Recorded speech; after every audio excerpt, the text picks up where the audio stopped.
up, guys? What's up, bro? How you guys doing? What's up? Closer on the call. What's going on? What's up, Carlos? How are you?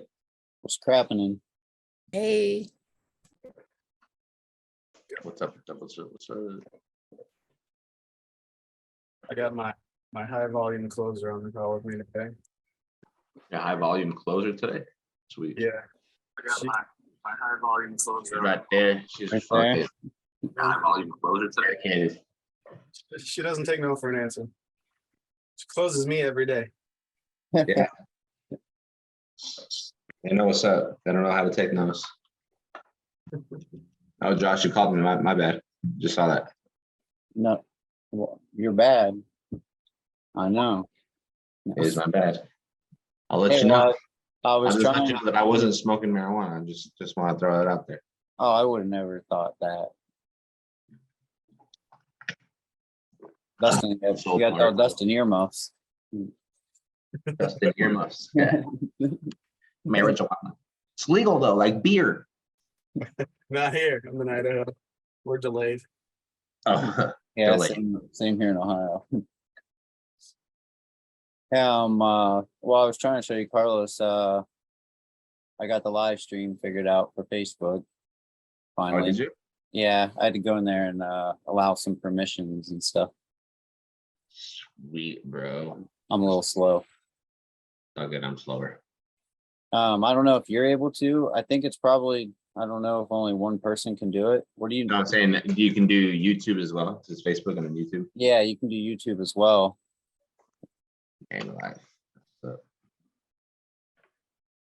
I don't know if more than one person can do it. You got those three little dots at the bottom of your, where it says more at the bottom of your Zoom. no, I don't. Okay. So I would probably have to make you be the host instead of me being the host. If you want to share it on, That's good. We'll do it tomorrow. I'm not ready. We're good. that's cool. Yeah. No rush. No rush. I think, I don't know, maybe you can only live stream one at a time. too. But dude, I want those little midgets in my background, Josh. Smoking the Mary J. How do I get that? I'm gonna make a new one with the thing in the corner a little bit bigger, I think. What do you think? Yeah. Little powerhouse thing a little bit bigger? Yeah. Powerhouse and put gang in the back. Put what? Gang? Gang. Gang. Gang bang. I'm down Yeah. with that. What do you want? Yeah, can you make mine creative? I want like a little poker table in the back and a whole bunch of French bulldogs, and I want like cigars. I want the French bulldogs just right there, one on my lap, one playing with me against on the other side of the table, some cigars and some whiskey. You sure you weren't smoking the marijuana for this? Have these ideas. No. I know it has nothing to do with it. You told me this idea a week ago. I know. I'm being serious. I want that for the background, so if you can.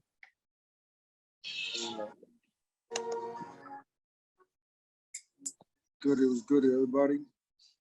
What's up? What's up? How everybody doing today? We peachy. We fired up. Yes, sir.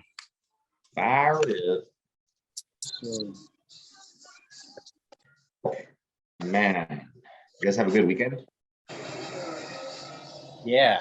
Good, busy, crazy. That's But right. good. Right. Anything exciting?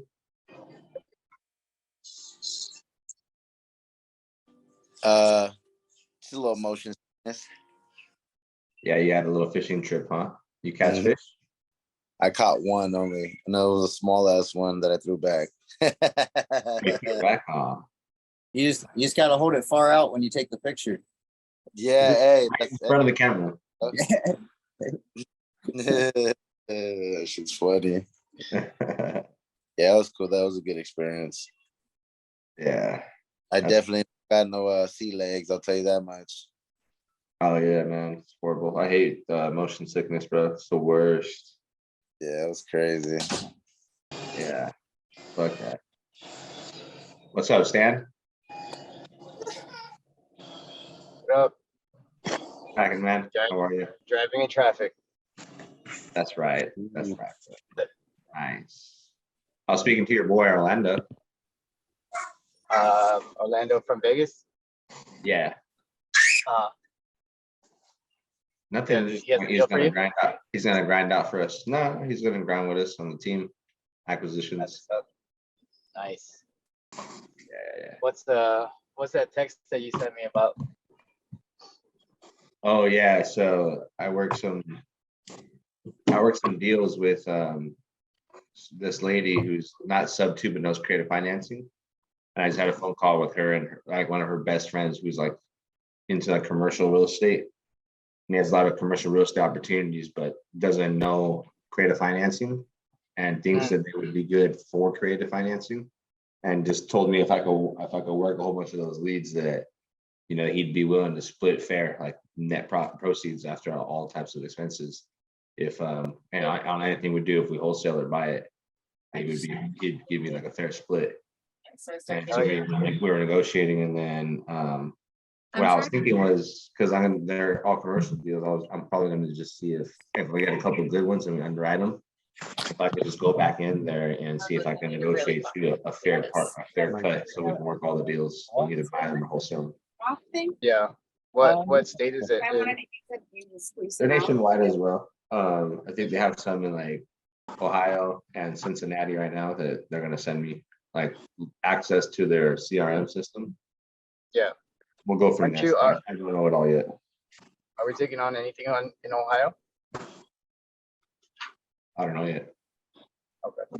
Yeah, I don't know exactly. I hope so. I want to be in Ohio. I want to get in there. Give me a reason to go and see Josh, you know. Is that, Yeah, hey boy. Josh, is Ohio a landlord friendly state? Yes, it is. That's Did cool. you end up putting that, did you end up taking that offer? The one that we underwrote on Saturday? Yeah. Yep. He sent me a contract, and I took some of his stuff and made my own contract and edited it. So I sent it back to him. So I'm just waiting for his revisions, and then it'll be under contract. And Ben's got some lenders lined up, and I got my contractor ready to come out on Sunday to inspect it and give me a quote for repairs. And then it's game on. Me and Ben, we got a joint LLC today made in Ohio as well. So we're 50-50 on a joint LLC in Ohio. This property will be putting under that name. We were gonna go with BJ Property Solutions, but Ben thought that was a little weird, so we went with JP.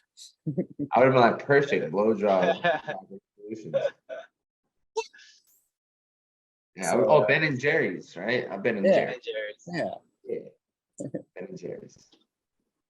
That's cool, man. Nice, Congratulations. Yeah, Josh. Yeah, we did have a That's a very good question. deal.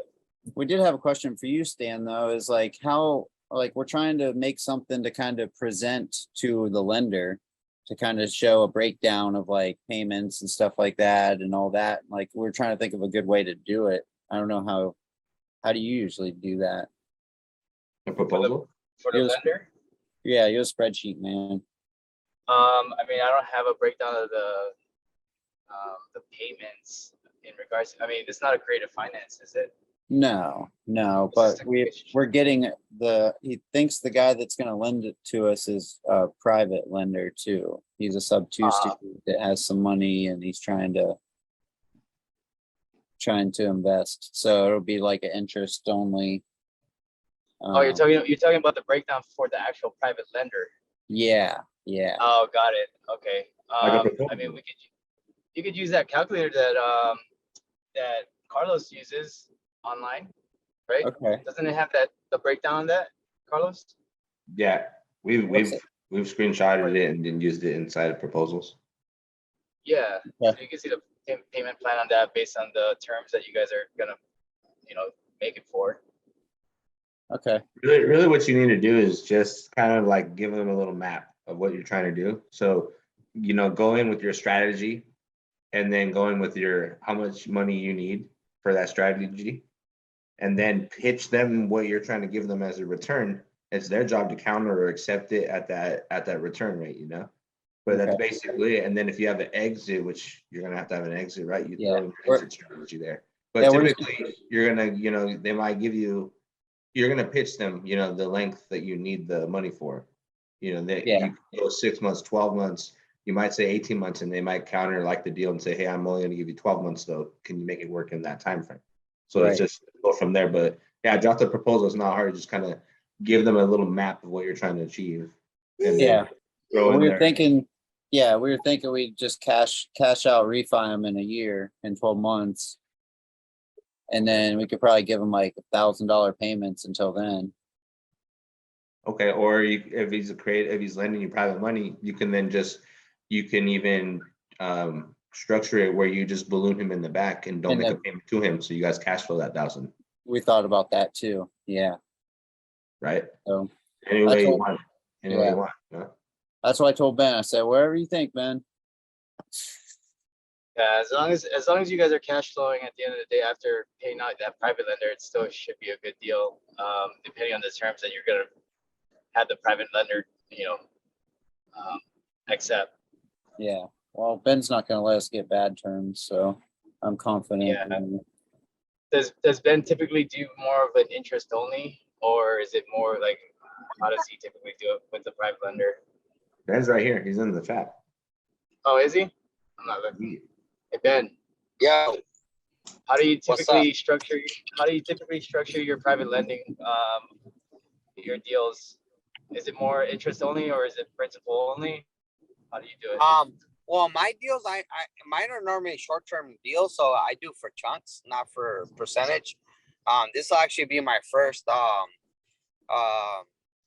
PML that I'm doing, so I'm trying to structure where we're still cash flowing at least like $1,000 a month and make a payment to him where he's kind of happy because he's going to be cash flowing, and then we can just refi the property or get our own loan, you know, because it's not a big mortgage. So whether we get a 30-year loan on this or get a private money lender while we get that going, the property is going to cash flow at least $1,000, and that's at the low rent rates. Once we raise the rent rates, I mean, we're gonna cash flow even more.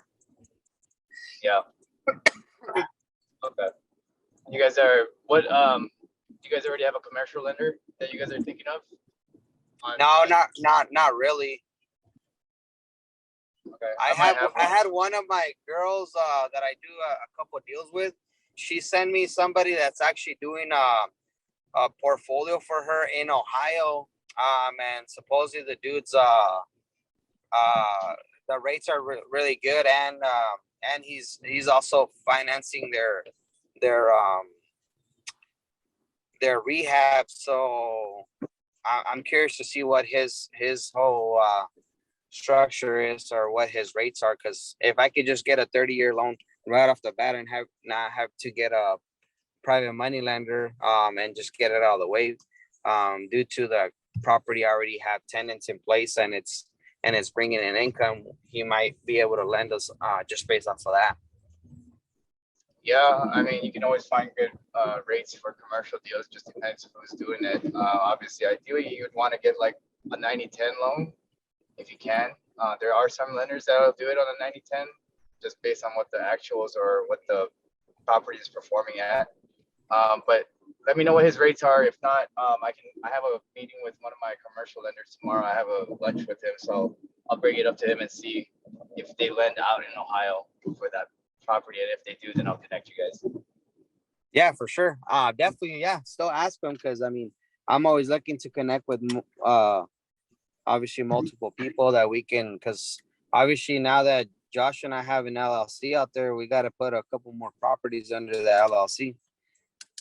Make some money, yeah. Hell yeah.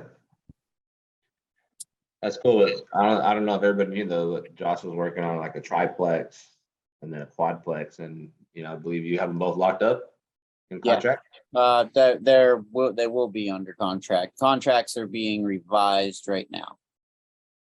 Sick. Right, triplex and quadplex. We Hell gotta yeah, put some more under our belt, Carlos. that's organic right there. Josh is the man, you know, that's what's up, bro. Happy.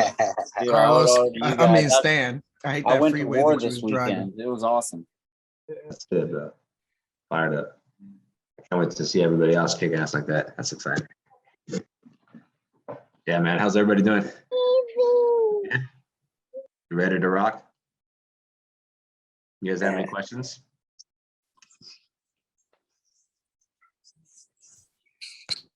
Yeah, I got a question, Carlos. What's up, bro? So I was talking to the seller earlier. Mhm. He didn't want to do anything with the property that I actually called him about, but he did mention that he has 22 vacant lots. And that he tries to sell them. In total, I guess they're each around, said they were each around 60. I looked on Zillow, they were around like 53. But he wanted 1.4. So it seemed a little bit too high for me, but I just kind of want to know, just because like I haven't really done vacant lots, like what am I exactly like, looking for, or what should I be asking him? Right. Yeah, I haven't done a lot of land deals, but I know that you want to find out what is zoned for. You want to find out if there's any utilities, water, if sewage, electricity. You want to find out if it's already in an existing neighborhood. You want to find out, are the developers in the area currently developing? I want to find out what the price per square foot is to construct a new build, which I believe, like, if you can go into a neighborhood and you can kind of compare the homes like within that neighborhood, and you can kind of get the median, you can kind of figure out what the home's going to sell for, like what size they are, what they can sell, or what's the square foot and how much they can sell for. And then you can kind of basically run your numbers to see what it would cost to build a home right there. And I think the way it works, it's pretty, it's like, I think the way it works for land is you want to, I think, negotiate it at like 20% of what a new build would be able to sell for. And that's what a developer would buy it for. And so you try to lock it up at like 18% or less. I haven't worked on much, but I got a couple buddies that kind of taught me a little bit about it when I was looking at some stuff. That's what I've learned. It makes it easier. So find the zoning, find out if there's any utilities, water, sewage, electricity, things like that. Find out, are developers currently developing in that area? Look if it's in a current neighborhood, or is there other neighborhoods within that one? All that stuff. Does anybody else have any input? I do. I was talking with a seller earlier, towards the end of the conversation, and I was trying to explain the terms of creative finance. She just cut me off and she said, "I want money. I don't want to hear nothing about that." So, what would be like something good to combat that objection with it? Well, that's the thing, it's some people are just gonna want what they want. And so it's just like, all right, you have a good day type of thing, it is what it is. We're not here to convince somebody to sell. It's really if they're open to selling already, no matter if they're really distressed or not, if they're open to selling and then to our business model, and then it's just our job to make sure we come to an agreements on numbers. So when it comes like that, no, you really can't do too much. You just follow up with them. Cool. No problem. Here are some questions for land deals. Is the property staked and surveyed?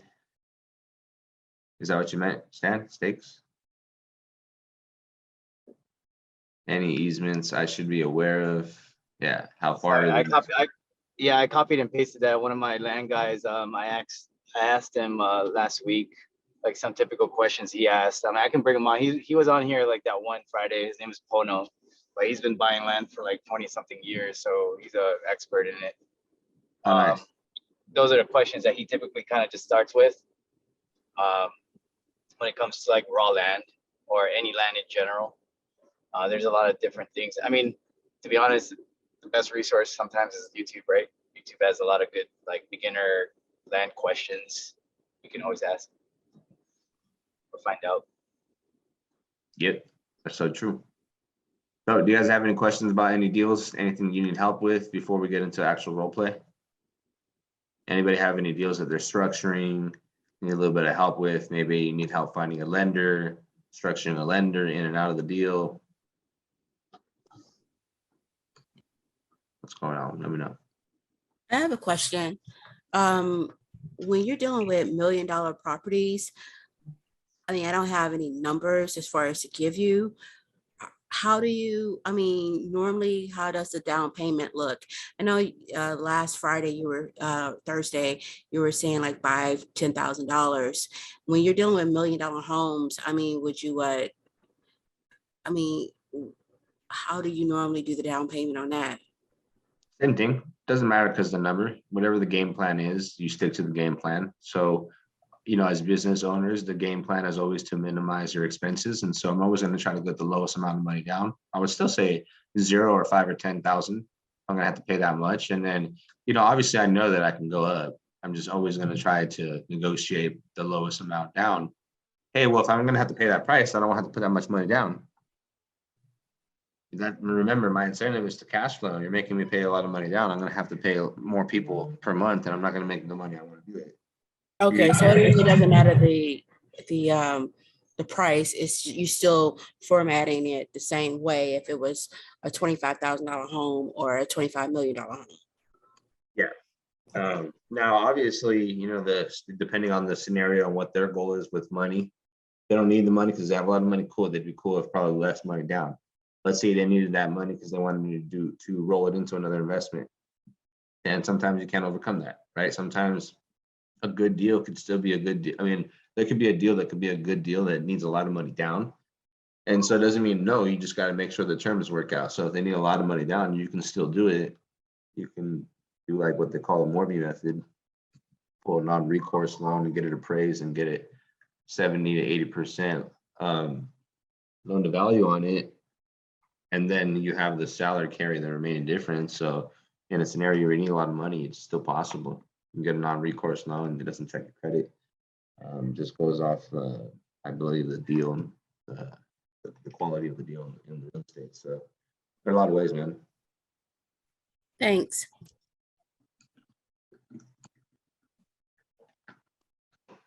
Ooh, let's rock and roll. All right, so who wants to be the first end buyer?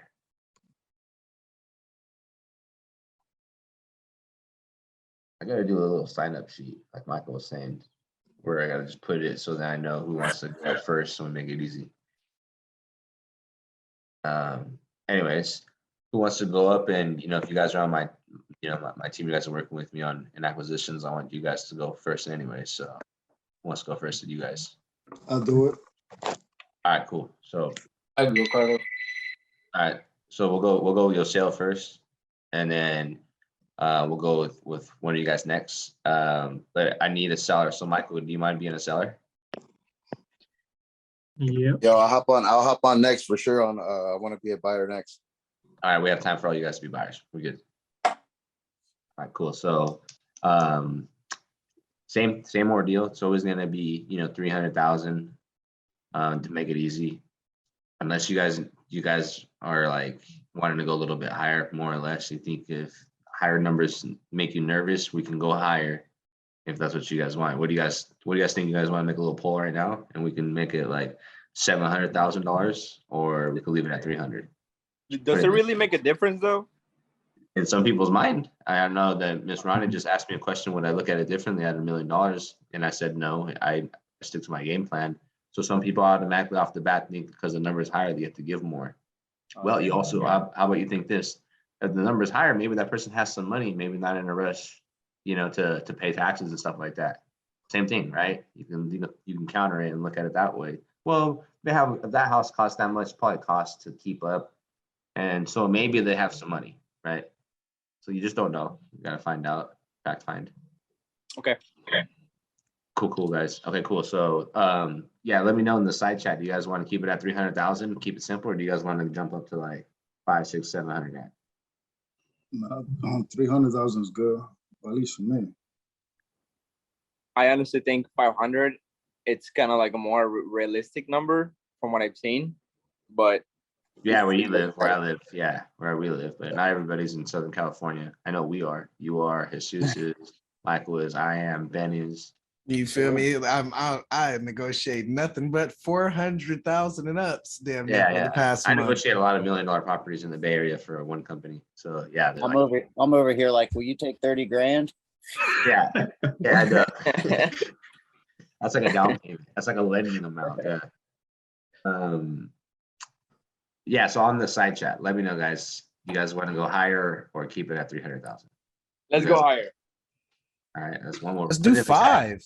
Put it in the chat. Okay, we'll leave it at 5, but put it in the chat. Yes, you want to go higher Let's or do 5, half a milli. So like you still get comfortable with it. You know, everybody will get comfortable because you know it's either we're going down some or we're going up some. So if we're comfortable at around 5, you know, everybody, you know, if you're messing around in Florida where the same house in California is 600,000, but the house in Florida is only, you know, 100,000, you're comfortable now. You're used to the 500,000 talk. You're talking 100 now.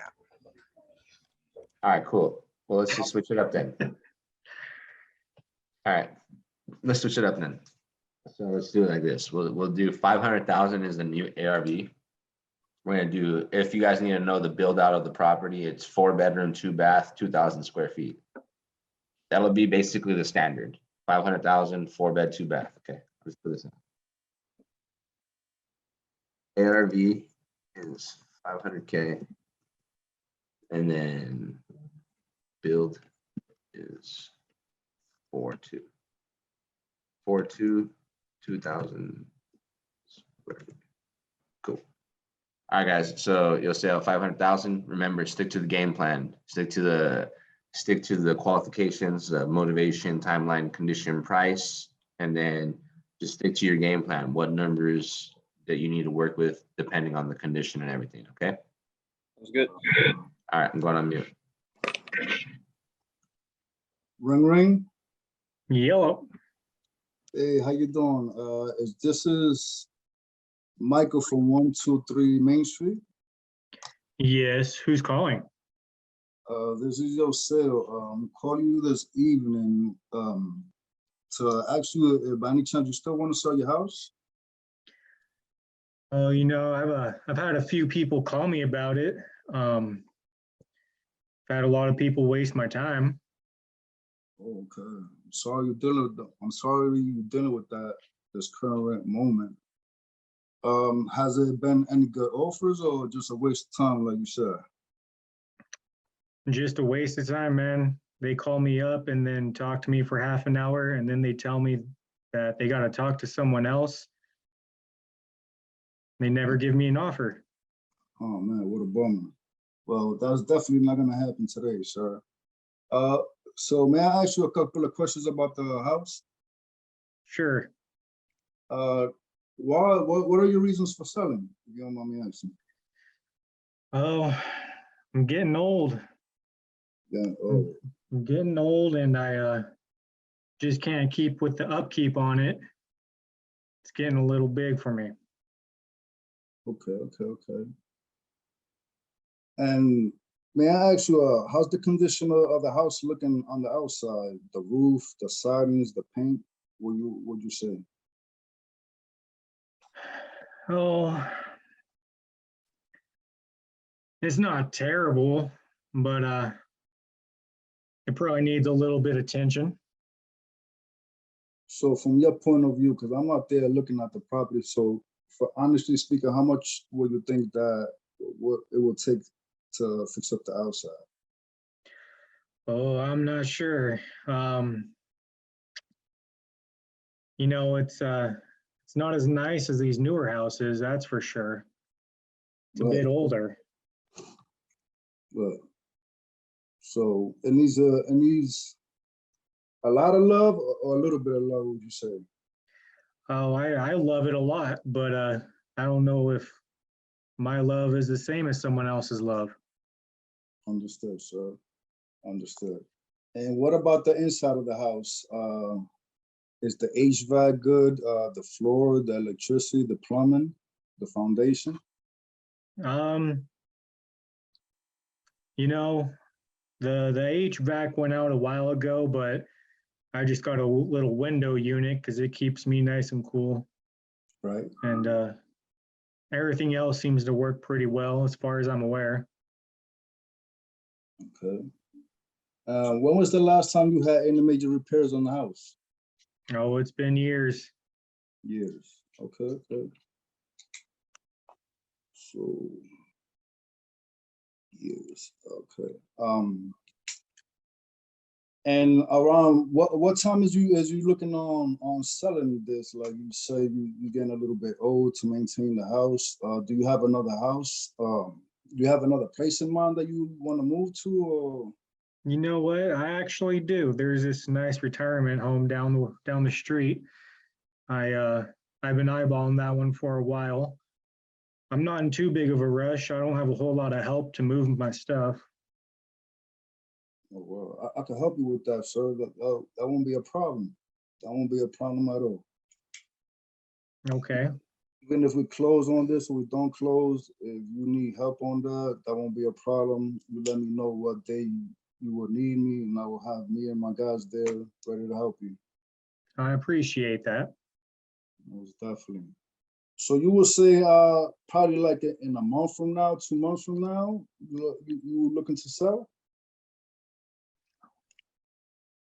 Yeah, I would say probably about 2 months. 2 months. Okay, okay, okay. And may I ask you, what's the asking price for this property? Hmm. You know, I've lived here for a long time. I bought this house a couple years back and quite a few years back actually. Right. And well, I don't know. What are you offering? Normally, I don't like giving first offers because my first offer probably won't be an offer that you'll be looking in mind. But let me ask you this question. After closing costs and us knowing that we have to put a little bit of repairs into this, how much money do you plan to walk away from this house?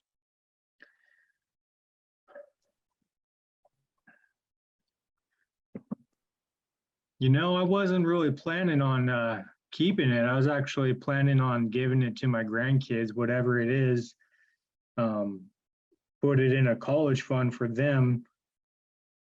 I didn't have plans for any kind of large sum of money. So that would be my next question. Like, why haven't you listed it with a realtor? Like, Oh, you could get some people up in there and get some money coming in monthly. yeah, I don't know. I don't know if I like the idea of people doing the house showings and having people come in my house every weekend. I don't know if that's I don't really like that.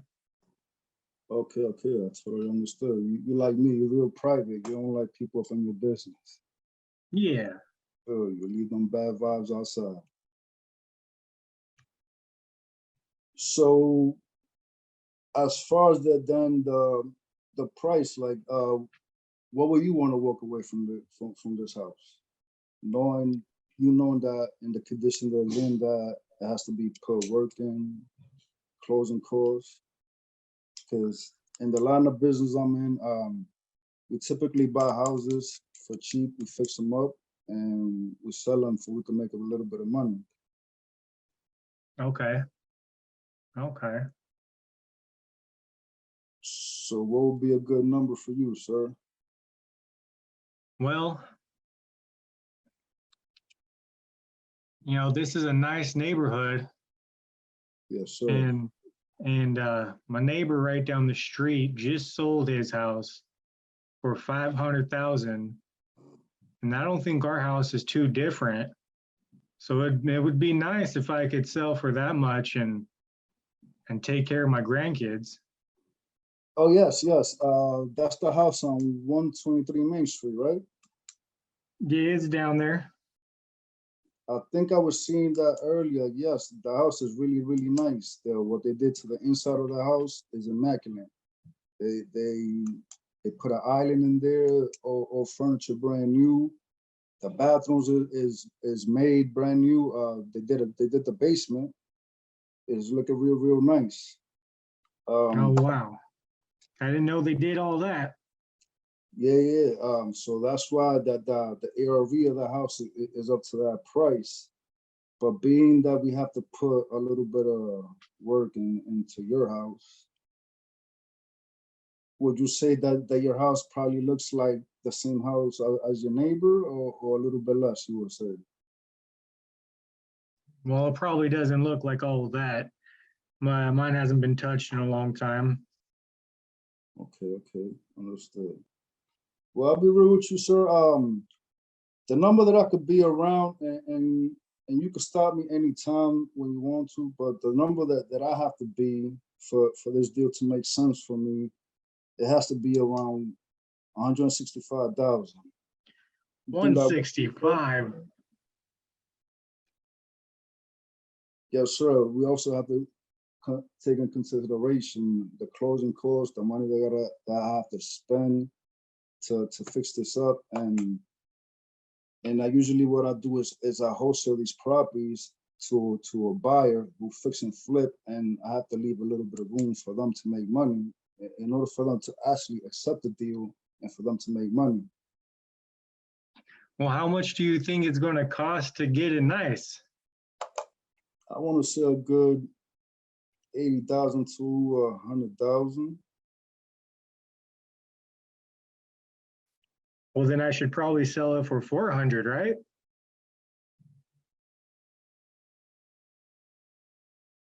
You should.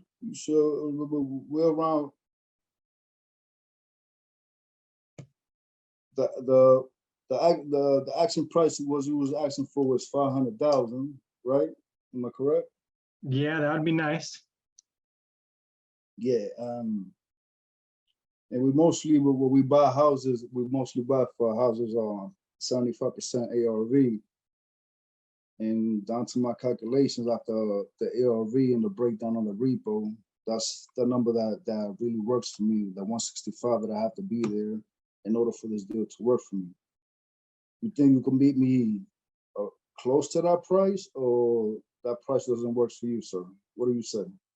So what you're saying is you got to make a little profit after you put that money into the house. Yes, sir. Correct.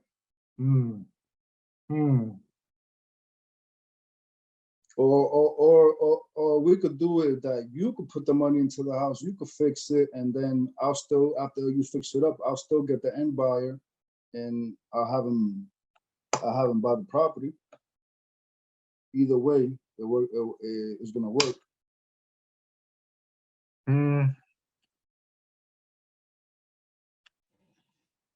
Well,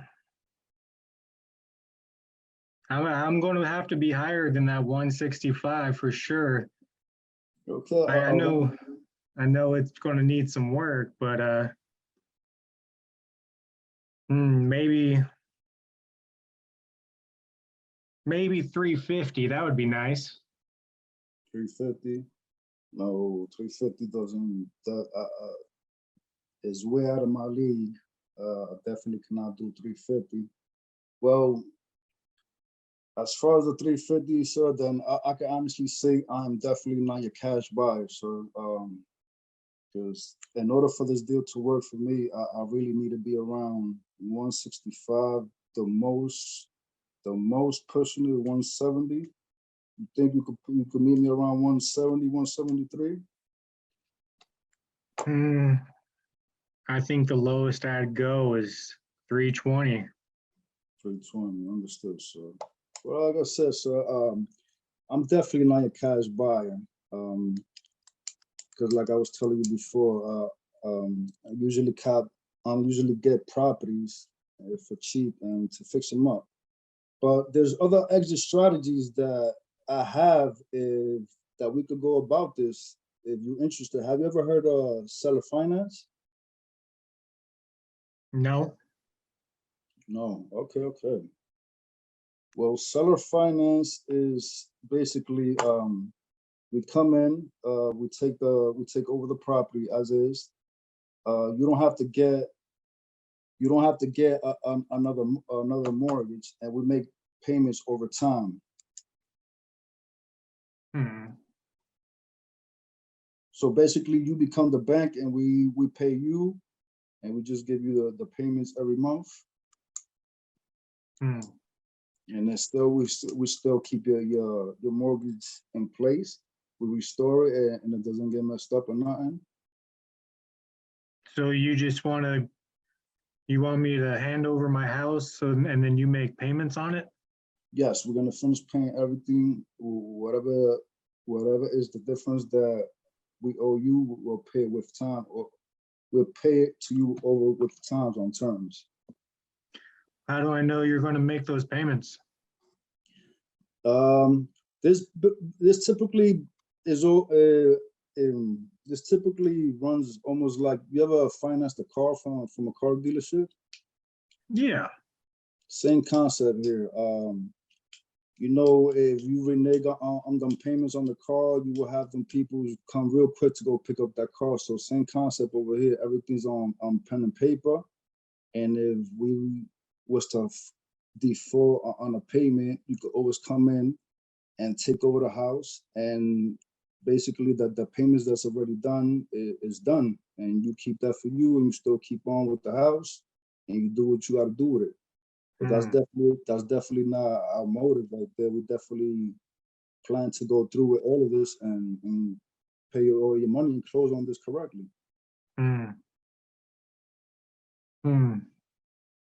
Okay, well, I don't want the house back, that's for sure.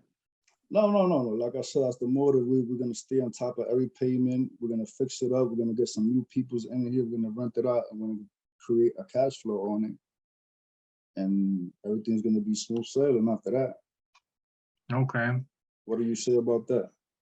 Well, I think I would want a down payment first so that I know I have something in my pocket.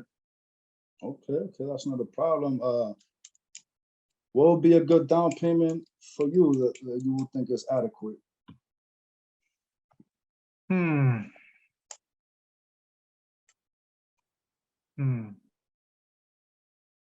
Now, is this at my 350 price? The terms, yes, I can actually meet you not on 350. Can we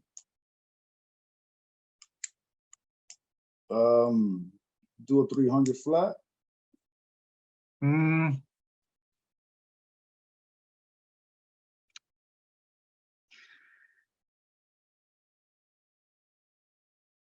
You know, I might do 300, but I'm gonna want a good down payment.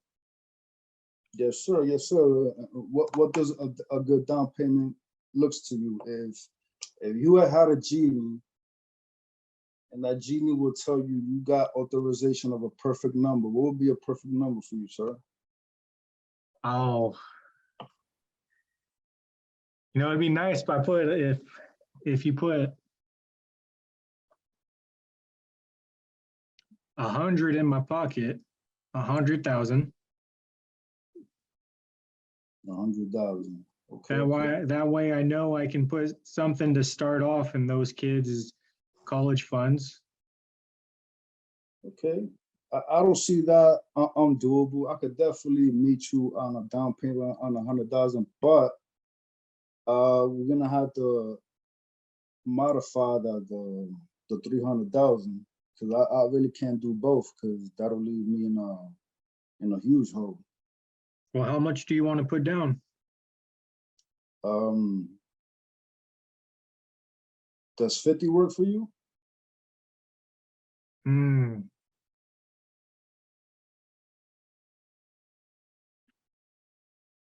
How about we go in the middle and call it 85?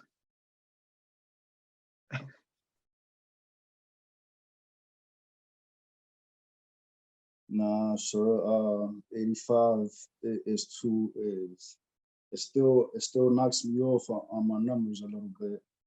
Hmm. And what'd you say? You said 50?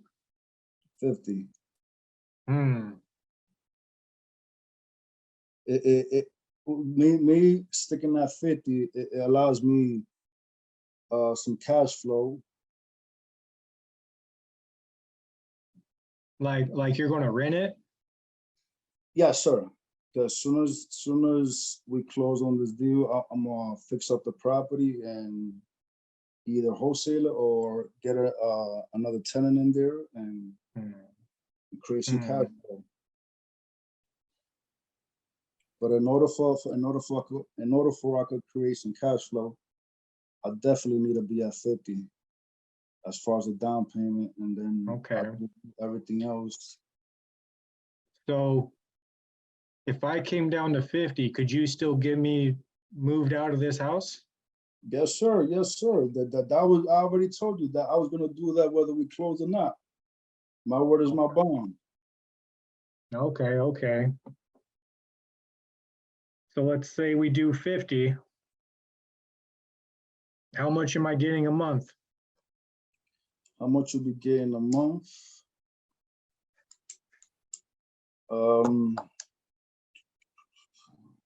Typically, if I give you $50,000 down payment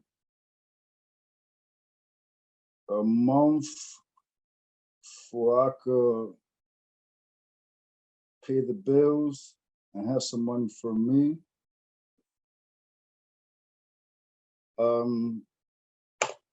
Does $217 a month works for you, sir?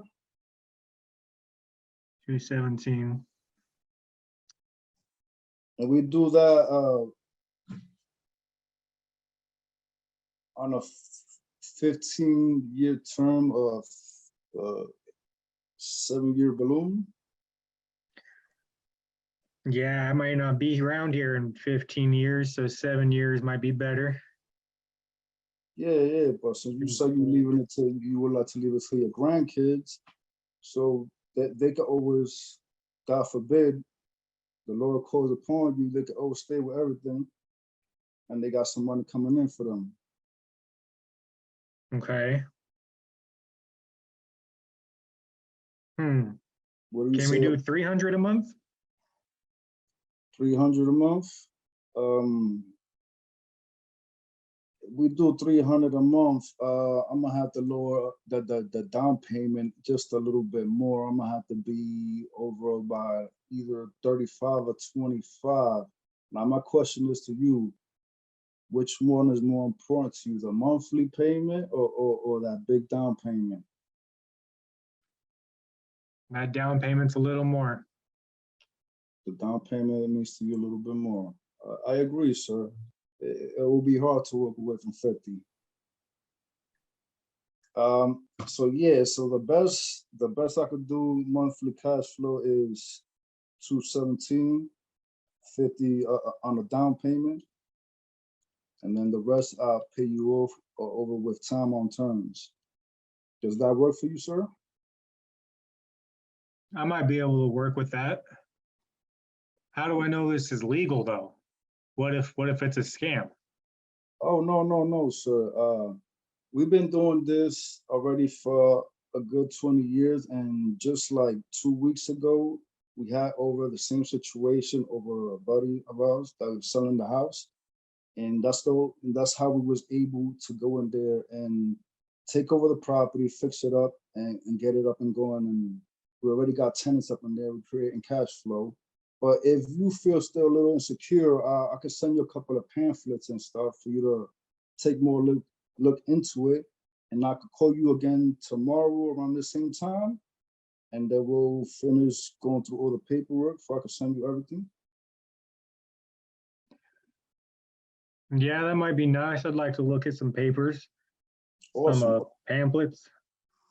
Awesome, sir. Well, you can send me the best email for I can send you that, sir, and immediately I will send you that. And let's say right around the same time tomorrow, I could call you and we finish discussing what we're about to do and how we're gonna close this. Does that work for you, sir? Yeah, that sounds nice. All right. All right. Thank you very much, sir, for your time. I appreciate you, and I will speak to you tomorrow, and I will send you all the information immediately. Okay. All right. Enjoy the rest of your night.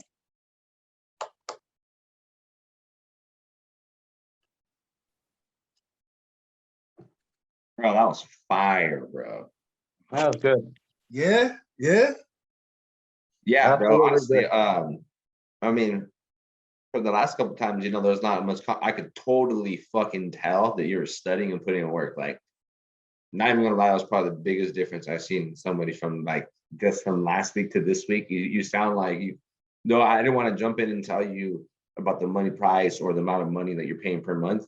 I just wanted you to walk through that confidence. And sir, there are certain little things that you could have been cool with, like more money to them as a payment, because in reality, $300. I mean, their payment's a lot higher anyways.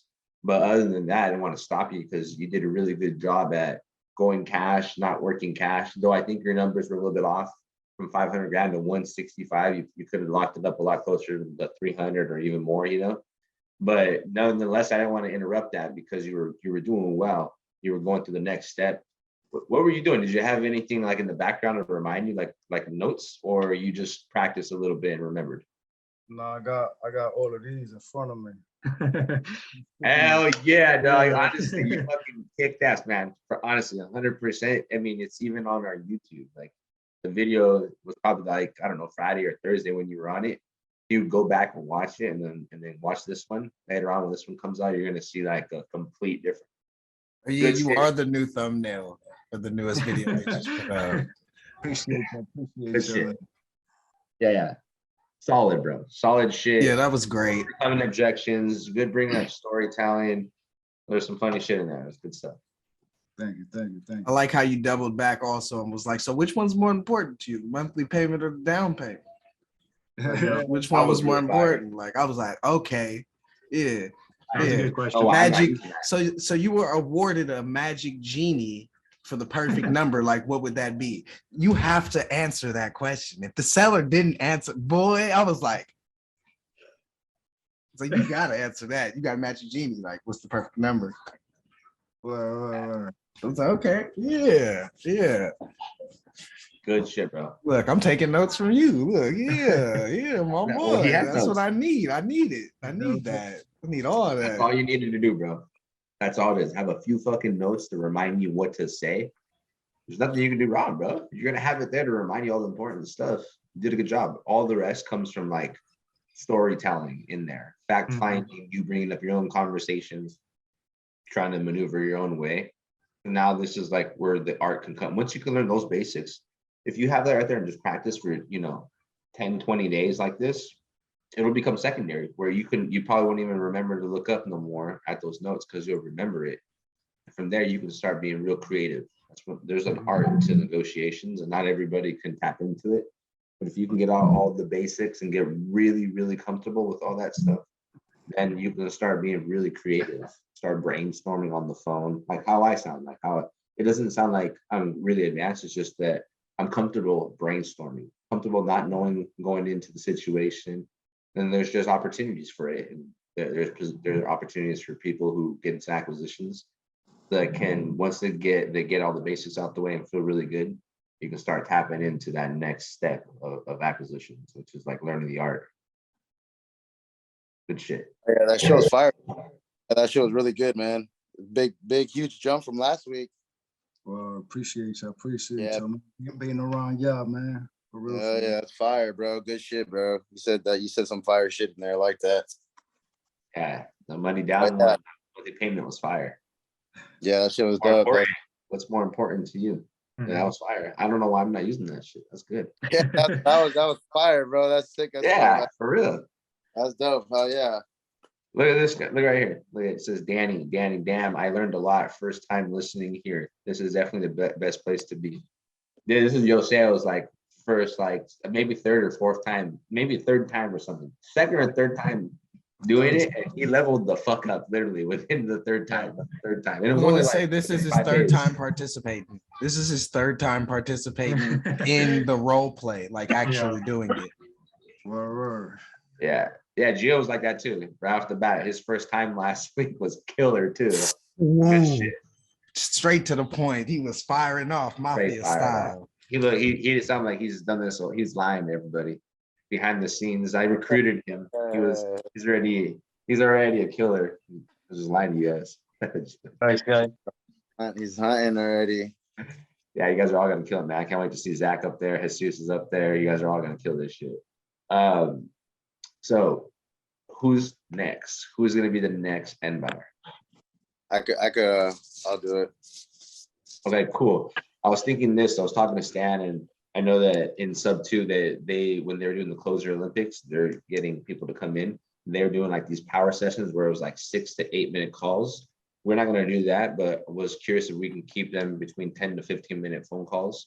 We can put it on an alarm on. I'll put an alarm on my phone, and then I'll just interrupt it. But you guys can put one on your phone too. But I'm gonna keep it at 15 minutes for now, so we can have multiple people come in and do as many as we can. So then we can also get a good amount of live calls out, so we can get some real juice out there too. Cool. Word is the word. All right, cool. So who's gonna be the buyer? Me. All right. So you're the buyer, and then I just need a seller. Somebody jump up and be a seller or a buyer. You know, I'll give you this. who got it? I can jump seller, Carlos. All right, cool. I'm gonna put myself on mute. Everybody put yourself on mute. Who's ARB. who's the seller? Sorry. Wait, I thought Jesus, were you the buyer or the seller?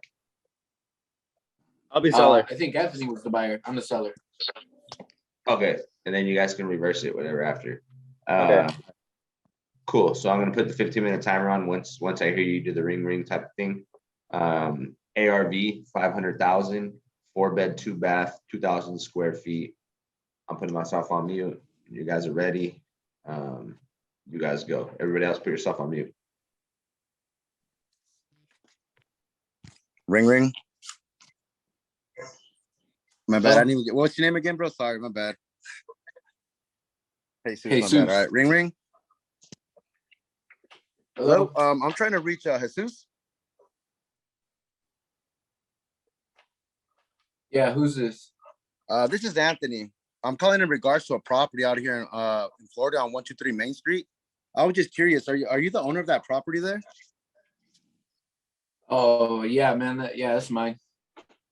Nice. Awesome. I just had a couple of questions I wanted to ask you. Hopefully this is not a bad time. Hopefully you have some time for a couple of questions. Yeah, I got some time right now. What's up? I was just curious. Have you ever considered selling that property there?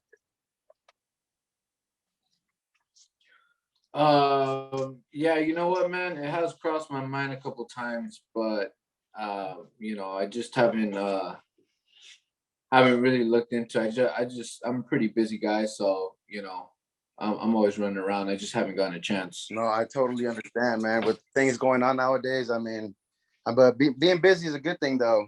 If you don't mind me asking, what got you wanted to sell the property there? Besides being busy, I mean, is there anything wrong with it? Anything wrong with the condition of the property? Yeah, it does need some work, man. The roofing is a little bit old. It could just use like a facelift,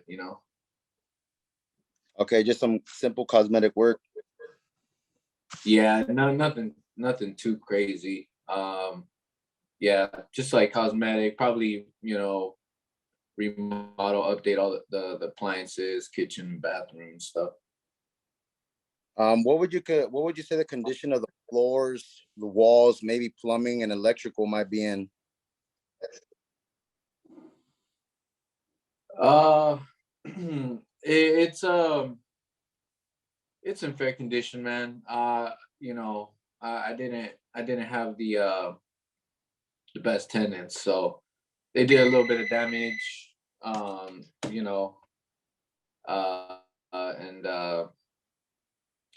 yeah, it's just this is there is like there's a couple holes in the in the wall, man. I'm not gonna lie. I think there's some tweakers or something. Wow. Yeah, man, that's tough, bro. I mean, dealing with really bad renters can be really stressful and sometimes can cost a lot of money out of your pocket. Other than that, besides holes in the Oh wall, yeah. yeah, besides holes in the wall, I mean, have you noticed anything else wrong with the property? No, I haven't gone in a couple months, but yeah, that was like the last thing I saw was just like, you know, a couple holes in the wall here and there. That's about it. Okay, okay. I mean, since the last time you walked the property, I mean, from what you remember, what would you think would take to get it up to 22 standards? I mean, just to get it going again, make it look nice, possibly maybe raise the rent a little bit, you know? Like how much money to put Yeah, into it yeah. or What would you think? What do you think it would cost you if you were interested actually to put some money into it and try to get more money out of it? What do you think that would cost you? oh shit, man. I probably want to say honestly, probably like maybe a good 30, 35. Okay, okay. And what are you currently asking for that property there? What are you looking to walk away with, like after closing, everything's paid off? I mean, what are you looking at net? Shit, man, I haven't even thought about it honestly. But if I, you know, well, I mean, just con- what were you thinking? I mean, just consider the work that might have to be done. I mean, you said the roof is good, you said electrical is good, just some cosmetic work. Possibly might need 40,000 in repairs. I mean, with that being said, I mean, what's a number that would make you happy knowing that this property might need some work? And I'm trying to put money in your pocket, but I need to make money as well. You know, I'm an investor. I'm in this for business, you know, to make money on my end as well. So what's a realistic number that we can come in agreement on?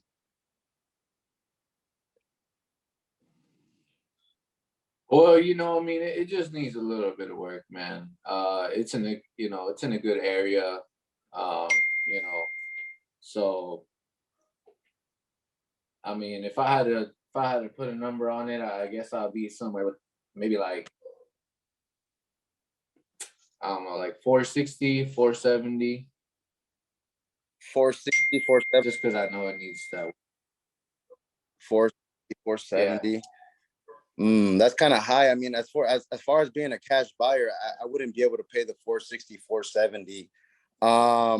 Especially with the work that, even though it needs might need little cosmetic work, you know, just things that pop up unexpectedly. I mean, what is like a realistic number, ballpark number before? I mean, besides the 400, are you stuck at 400,000? I mean, kind of, yeah, man. To be honest with you, I'm not in any rush to sell. You know, I could sit on it for a little bit, and you know, when the time is right, I can just reinvest some money. No, yeah, I totally understand. Well, 400,000, I'm kind of a little bit far, and I don't want to offend you with my offer, but I'm closer for a cash offer. I'm more closer to like 290,000. Is that something you would consider? For what were you thinking for a cash offer? I'm closer to like 290,000. Yeah. As far as the cash offer, I can go up to 290,000. Yeah, yeah. I think that's gonna be a little steep too low, man. It's like I said, it's in a good area. You got the beach, you know, about 30 minutes out, so it's in a good area. So Okay. Well, as far as being a cash buyer, I'm gonna have to rule myself out, but there are other ways we do purchase properties. Have you ever considered selling your property on term, kind of sort of like a seller finance type deal? yeah, you know, that's funny you bring it up. talking to a buddy of mine, like, maybe a week or so ago. And he mentioned to me that, he was buying some properties that way, but he didn't really touch too much on it. But yeah, I have heard of it before. Yeah, so with that, with the way we purchase properties, I mean, when it comes to seller finance, there's actually a couple benefits to it. I could actually come up on the purchase price, which is one of the benefits of it, and you receive monthly payments over time, and you ain't got to worry about the property, you ain't got to put no money in it. We buy it as is. You get that mailbox money, you just chillax and collect money over time.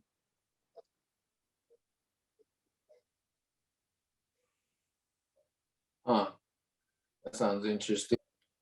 Okay. So it's just like, so payments over time, I guess? Yeah, pretty much payments over time. Yeah, exactly. Payments over time. And I can come up higher on the purchase price too. From the 290, I'd actually be able to come up to like 330 on a seller finance. 330? Yeah, I'd be able to come up to like 330 on a seller finance deal. And that's like a cool little $40,000 jump, on the purchase price. And we deal with all the closing and everything, and you ain't got to worry about this property anymore. All you got to worry about is just making sure I send you that monthly check, you just got to worry about cashing it. Ain't nobody gonna call you in the middle of the night like, hey, my toilet's out or the AC went out. None of that. You get the benefits of being a landlord, but you ain't got to deal with the stress. Okay, so you'd be taking everything over then, pretty much. Yes, pretty much. And you just get to reap the benefits of it. Just collect that monthly check and, do what you want with the winnings. Okay, what happens if you default? Wow, that's a really good question. So if I were to default, it's kind of like of a car. Like when you go and purchase a car, they put you on a lease or whatever, you sign a contract. If I were to default on it, what happens is they send someone out to repo the vehicle, right? And they repossess it. And once again, they own the property. So that's exactly what would happen with you. We would write up an addendum, a contract that protects the seller in a situation to where if I were to get abducted or ran over, or my payment just doesn't happen to receive your mailbox and in your pocket, you have the right to come in and take your property back as owner, and you get to keep whatever I put in it, all the money, anything I put into it, any paint, tile, anything that comes with the property, you get to keep it all. Okay. And this will all be under contract. Right. Okay. Yeah, that could, maybe it could be something we could work out. Could you do 4? 400,000. Yeah. Honestly, man, for this to work, I gotta stay at 330,000. Like I said, I'm in it. I'm in it for business. I got to make a little money on my end, and just going anything above that just really wouldn't make sense on my end. But I want to make sure it makes sense on your end too. So I'm kind of firm at 330. If that's okay with you, if that's not okay and it's all right for you to say no, I totally understand. Okay, you mentioned it's like a car, right? Yeah, pretty much. It's if anything goes wrong, the property becomes yours again. I mean, no matter how much money I put. So with that being said, are you giving me a down payment? Are you giving me interest? Well, with time, I mean, the longer we prolong the payments over time, I mean, the more you obviously win on interest. I mean, there is a chance you'll be winning a lot more with, the longer we prolong the payment, the more interest you will be winning. But as far as the down payment, I mean, what would make you happy for a down payment?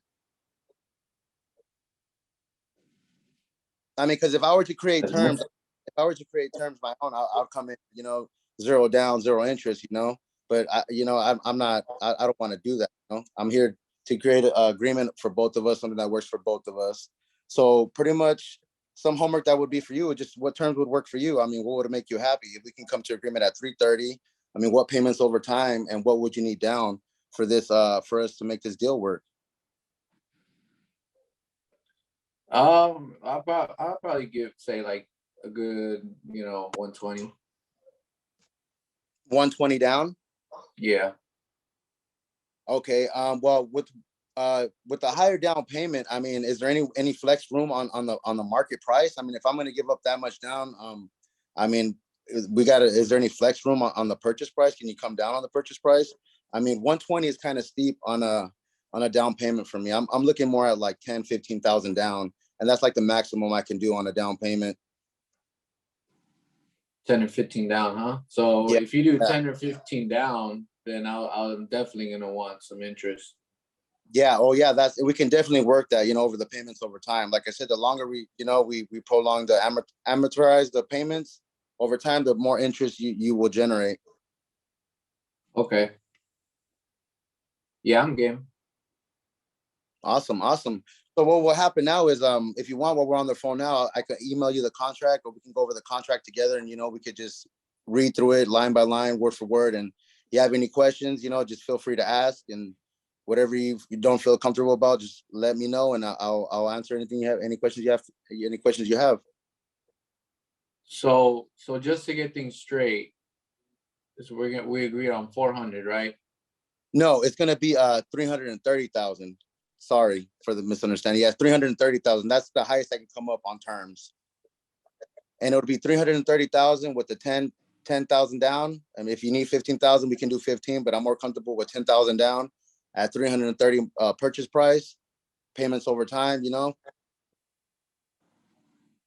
And remember, you ain't got to worry about the property anymore. Any issues that arise with this property, you are no longer responsible for it. I will be taking care of it. All you got to do is just receive that mailbox money, and do what you want with it. Get yourself a nice watch, go get another property, whatever you like, whatever your interests are. Okay. Well, I mean, I'm not in any rush, man. So if you could do 360. 360. Yeah. Man.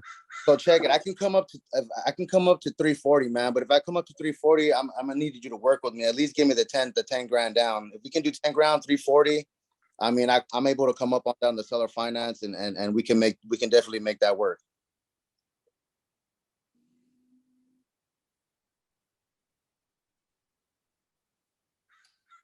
Do 345. It's just that starts getting a little steep for me, man. I'm sorry, man. I'm gonna have to stand firm at 340. I mean, I'm coming up an extra 10 grand. I was at 330, but I know it's not much room for me to work with there as an investor. For my business, I need some flex room, to make a little money. So I can come up to the 340, but I don't think I can go any more than 340. Okay. I'll tell you this. How about give me a day or so to think on it, and give me a call back tomorrow. Okay, for sure. Well, is there any questions that you might have that we might go over now? That, I mean, we could just get this deal done with now. I mean, what has you considering, or what questions that you may have that I might be able to answer now that I have you on the phone? All right, guys, cut. That was it. That was 15 minutes. Good shit. Good shit for walking yourself through that, Anthony. I think you did a really good job. Good stuff walking yourself through storytelling. Everything was really good. Good at qualifying, going through it. Some parts that you could adjust is let them speak after you ask a question, and instead of just having to prolong the conversation and bring up so much extra stuff, because you already bring it up. It just helps you just ask them the question and sit there. And then as you practice, what you're gonna learn from experience is you're gonna find out that you can give those numbers. You can go higher than 340. As you start to really think of being the buyer, and you really think of the deal, you're at 500 grand of the ARV on terms, right there. Remember, on terms, you can come up closer to their asking price. The whole goal for you to work on there on terms is you're also achieving their goals. So remember, it's not always about getting the least amount of down. It's about getting the right term. Meaning, if you're going to give them such a high amount of money, closer to market or over, then that's fine as long as they allow you to cash flow. Now, if they're going to ask you for a good amount of money down, like up to 10%, but maybe the house doesn't need a lot of work, you can still do it as long as you can negotiate the length of the term being 7 to 10 plus years, right? So you guys will gain that through experience. And at the same time, remember that we're here to make deals work. We're here to help the seller as well. We're bringing value to them. But I think you did a really good job overall. I'm just letting you know for future future calls, you'll learn through experience that those numbers will work even at 400. I mean, even at market price, depending on how good the property is and what the term is. Yeah. And that's Good one job. thing I think to learn, bro, is more of that is just knowing, you know, the more of a pitching in, just really knowing the term lengths and, you know. Yeah. No, you'll learn it through time, but you did a good job, man. You guys are both, you and your sale, a whole bunch of other people who are practicing. You can tell the difference from when you guys first started to, you know, what you guys are doing now. It's, you guys are literally gonna catch up real quick. 30 more days, bro, and you guys will be blowing out. I'll even put money on people competing against you guys. There's not a lot of people that are good at closing. So if you have a good closing coach, anybody who does a sales training, you know, like anybody who has a really good sales course or a good closer that can teach you how to mimic them, bro, you can literally, you know, outperform most people on deals. Like people who, let's say that a lot of newcomers or people who aren't newcomers, people who are not that advanced in acquisitions, there's probably a lot of fucking meat on the table that they're leaving there. And people like me who end up jumping on a phone call with somebody they may have left on the table, they're just leaving it for me to come and eat because I know how to eat the right way. Not everybody does. And so if you learn the right way, like you guys are learning in progress, in 30 days, you guys will be maximizing on all the deals, even get to work other people's deals because you guys know enough skills in acquisitions. You leverage yourself. Funny because in the beginning I felt myself fucking kind of choppy, and I was like, you know, you gotta like, you know, regather yourself really quick, and but we got it going. Yeah, no, it's all good though. Does anybody have any feedback for Anthony? Yeah, I just think Anthony did good. I was throwing a lot of objections at him. I was gonna crack, you know, like with the next question, I was thinking about it. I was gonna be like, you know what, man, you stuck to your guns. You know, let's just do the 340. And so, but then the time ran out. So, you know, I like how before you even let me get off the phone, Anthony, you asked me like, is there any other, you know, kind of like objections or like any other questions that I can answer for you right now? You know, as opposed to just being like, oh, okay, like cool, I'll call you tomorrow. So you were trying to, you know, dig a little more. So I really like that, how you did that. That was cool. Thank you. Yeah, bro. I appreciate all the objections, man. I you know, I need that's what gets you better, you know, and I appreciate them. Appreciate you throwing them all at me, bro. That was dope. It was fun. Appreciate that. Thank you. Yeah, bro. Good shit, man. Did a good job. You're improving, doing well. I like to stick to the game plan. Remember, everything is stick to your game plan. I talk to a lot of people and they ask me, what happens when they tell you this or that? I'm like, that's cool. You acknowledge it and you respond to it. But in the end, you still got to stick to your fucking game plan. Don't go off course. Yeah. The whole time while you're on course, the seller is going to drive you off course the entire time. That's them. Your whole goal is to remember right before the end of the call is to get back on course and go through the finish line. Do your whole thing. Yeah, maneuver with them, go with them, build a rapport, let them know that you're listening, you're acknowledging, you're trying to hear them out. Best thing is you can put yourself in their shoes and try to see their end goal and actually achieve it. You're going to have an easy time working the deals. If you're not taking time to understand the art behind the negotiation styles and stuff, then, you know, you can still close, but you can only close, you know, the bare minimums. Yeah. You guys are doing a very good job. Good job. Thank you. Quick question. So on that cash offer on the 500, it is close to like 290, right? Around that range. What did you run your numbers off of? The 70%. So I did 500,000 times 0.7. You got 350. Yeah, and then minus, and then minus everything that I would put in, and it came out to like 290. Yeah, you'd probably 50 grand for repairs and then 10 grand for your wholesale fee. So that is true. If the property sounded like it needed a renovation and everything, that is true. That's why you want to stick to your numbers. Like how I was telling you guys, that was a good job. Now Yosel, he was just super aggressive and wanted to get the best deal of a lifetime. At 500 grand, he wanted to get it at like 30 or 40%, which is cool. Yeah. Because you can sometimes, but I'm just saying that I'm glad that you guys stuck to real numbers, because if you people that I meet all the time block up deals that aren't deals because maybe ARV is 500, that's where they want to be. and then you negotiate with them, and you tell them you want to be at 350, a number that makes real sense. And then they end up coming back at, you know what, I'll lower my number from 500 to 420. Some people get excited because they see a drop from 500 to 420. Oh my God, there's 80 grand. Let's lock it up. The number never fucking made sense in the beginning, but it triggers people's mind. Oh shit, somebody gave it, lock it up. If the number never made sense in the beginning, it never fucking will until you make it make sense, you know? And when you have to stick to your numbers, stay quiet, watch you build that confidence and that skill. It's gonna be a good skill. Remember, the whole thing is stick to your fucking game plan. Why go off your game plan? If your buyers are buying at a certain number, no reason to lock it up at a number they won't buy at, or you too. Heard. Hell yeah, fire. All right, Rafael, you're next.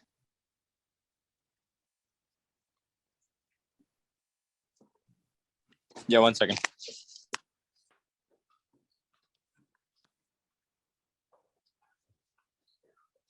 All right. All right, Anthony, you're gonna be a seller, okay? You got it. Ralph, you ready? Ring. Wait, who is it? Anthony? Yeah. Anthony's gonna be. You guys are cool, right? You know the ARV and everything. Yep. All right, cool. Anthony, All right. just whatever fucking comes off the top of your dome, go for it. Just freestyle the conversation. For sure. Okay, ring. Hello. Hey, Anthony, this is Rafael. How you doing today? I'm doing well, man. How's it going?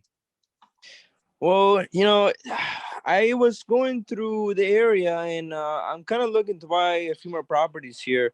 Are you looking to sell I'm looking to sell what? your property? Which one? I have several.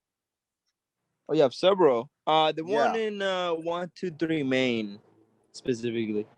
Oh yeah. Actually, I have been considering selling that property there for some time now. Really? Just been busy with these other flips I got going on, these other properties I've been dealing with. Haven't really had a chance to get out to that other property. But what's up though? What are you offering? Awesome. Oh, so you're an investor too? Yeah, I do a little investing here and there, a little something on the side. How many properties you got? Altogether I have 5 of them with that one included. That's awesome, man. That's awesome. I hopefully the next few years I'm able to be like you. There you go, man. You just got to stick to your guns, buddy. Stick to your guns, stand firm, you're well on your way. Of course. It just takes patience, honestly. But I mean, why are you looking to sell this property, man? Well, I said, like I said, I'm really busy with these other properties here. I acquired that one a long time ago. That was one of my first investments, and I think it's just time to get rid of it and move on to something better. I had some tenants in there not too long ago, like 3 months ago. It's vacant now, and they kind of didn't do well. And there's some holes in the wall, they cracked a couple tiles in there, and just some things like that. They didn't really leave it too much in a good shape. Really? What happened though?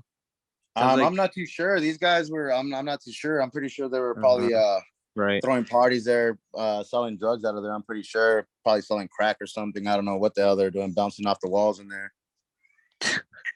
I get that.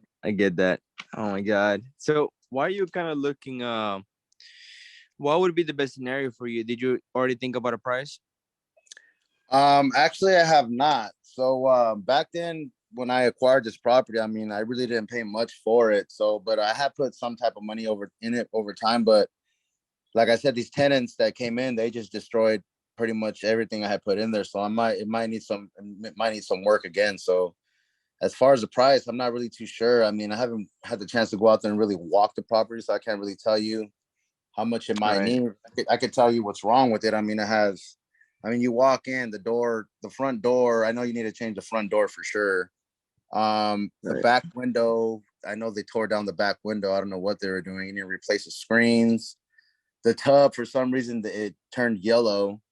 The bathroom, they probably spent most of their time in that bathroom because it's just beyond belief, and just a bunch of holes in the wall. I mean, I don't know what they had going on in there, but it's gonna need some work. I gotcha. I gotcha. Gotcha. Okay. I mean, how come? I mean, you're an investor, so I'm sure you know. You also mentioned that you're a flipper. How come you just don't want to do it yourself?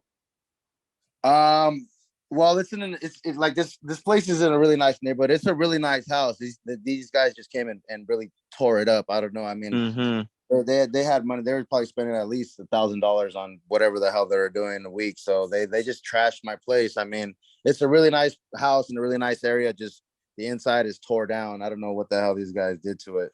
It's just I don't have the money right now and the resources and the time just to to put into that property to get it back to where it needs to be to rent for current market prices right now. I got you. I got you. So what are you kind of prioritizing? Are you prioritizing price or like just selling it right now? I What's mean, I'm kind of ready to your sell this farm. I'm ready to sell this house like yesterday. I mean, just what can you offer me? Yeah, that's the reason why I'm trying to figure out how long has it been vacant? It's been vacant 3 months now, so they moved out like 3 months ago. But like I have a buddy. I mean, me and my buddy, we bought places in the same neighborhood like around the same time, and his tenants kept it up really good, and he's done a lot of renovations, and the house is right up the street, and he just sold his, and I believe he got close to 480,000 for his. So I'm looking like at least for like 400,000 for mine. I mean, I know it needs some work, but I'm pretty sure I can get at least 400,000 for it. Awesome. Okay. All right. So it sounds like your buddy had already sold a property not too long ago.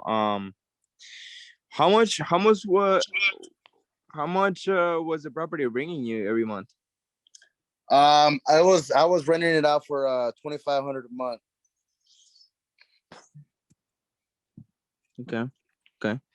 And how long did that kind of lasted for that? I mean, Well, when did the tenant stop paying?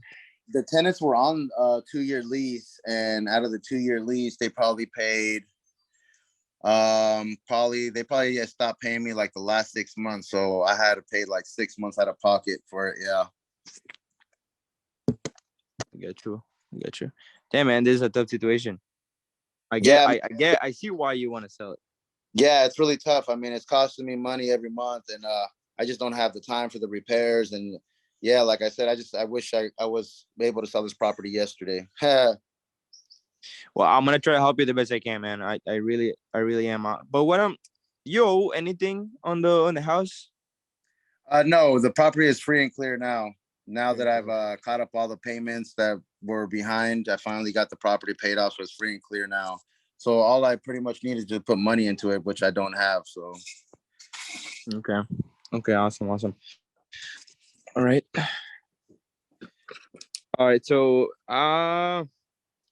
you said that you didn't know how much you actually wanted to get, and I'm sure you know you're an investor too as well. Um, 480 is not gonna be a cash deal. But if let me think about this. The best I could do, I mean, everybody else is doing 350 around the area. yeah. How would that sound to you? You're offering me 350? I'm asking, how would you feel about that? I mean, I said I would take 400,000 for it. So I mean, 50,000, 350. I mean, it's not too far from my number. I mean, I would be happy at 375. I mean, can you come to 375? Let me think about it. Let's see. How much do you think repairing the property is gonna cost me? Oh, wow, man. To be honest with you, man, like they damaged it pretty well. I'm saying like probably gonna lease a good $50,000 in repairs. $50,000 in repairs. Yeah, for sure. Might have to knock down some drywall, redo some drywall and the back windows, and probably replace the tub and stuff like that. Actually, one of the cabinets I remember had I don't know how the hell they got a hole in one of the cabinet doors, whatever. So you might have to replace the cabinetry and stuff like that. The floors are bad. So yeah, it's gonna cost some money. Okay. I'm just taking a few notes here. So from what I'm looking at and from what you've told me, man, you said that the repairs might be 50K, just for like the most obvious things that are like broken, not including the cabinet and all that stuff. And on top of that, they basically owe you 15K because they didn't pay you for 6 months. And then on top of that, I didn't ask, is the property kind of like remodeled, or like Uh, are the cabinets newer ish? I know you they're- mentioned that one of them was broken. so I updated them about 5 years ago. So they were updated like to 5 year ago standards. So like now, but now it's trash. I mean, they were Mhm. nice. They came in trash, and so like I would think you would need to replace those two as well to get it back to 22 standards and to get it to market price rent. So it's gonna need some work definitely. Okay, so you said the cabinets. What about the bathrooms? The bathrooms were updated, but the tub, you might need to replace that tub. Like I said, I don't know how, but it's stained yellow now. So it was a beautiful pearl white. It's all stained yellow. I don't know what they're doing in there, but you might have to replace that tub. Okay, okay. And what about the other bathroom? The other bathroom was actually in decent condition, not too much damage done to it. It's I would say updated to 5 years ago standards, so it will need some little bit of updating. Okay, another bathroom. What about the roof and the floors? The roof is in great condition. The floor, it has its hits or misses. Like I said, in one corner they broke one of the tiles. So I mean, I think there's like at least like 3 or 4 broken tiles throughout the house. So the floor condition is not too good. You're gonna have to replace those tiles. I don't know if they're gonna have to take out all the tiles just to replace them. I don't know if they could replace just one tile. I don't know how that really works when it comes to that, but you're gonna need to probably redo the floors maybe. Right, right. Okay, okay. What about can you tell me more about the HVAC and the electrical? The electrical, everything runs really good. Electrical never had any problems with electrical. Everything's up to date. Plumbing, everything's good. I never had no issues with the plumbing. Roof is in great condition. Never had any issues with the roof. I had it checked out 5 years ago when I had like all this other stuff put into the house, so I haven't had any issues. Yeah. And nothing was done to it, and I just had someone, go over and make sure everything was, the way it's supposed to be. So I haven't had any issues. What about the paint? The paint's good. Paint on the walls, I mean, surprisingly is good, but you could always use a repainting. Awesome. Okay. Okay. Honestly, man, like I'm an investor. I know you're also shabby. You know what you're doing as well. It would be, that it's gonna be more than 50K that is gonna cost me to repair this, and you're asking me for 400K. So let's see. I got 50K in repairs, 15K from really what they owed you for those 6 months, and then I have to remodel basically everything. So are you stuck on the 400K? Honestly, I'm if you could I mean, I just really would need to sell this property. I mean, what's the best offer you can give me on a cash? I mean, what's the best cash offer you can give me? I mean, I'm at 4. We both know it needs some work. I know it needs some work. I mean, what can you offer me? Honestly, I'm still gonna stick to that 350 because I really don't see yeah, 350 is kind of like the lowest I would go, man, honestly. Because I just don't know. I really don't know. And that's that's cash, 350 cash. Cash, exactly. Yep. Okay. You know I what? mean, if I look around the area, right? I found a few comps here, and they all look very, very nice. I know the one from your buddy, he had everything tiled, man. Like these look nice pictures. So I don't know.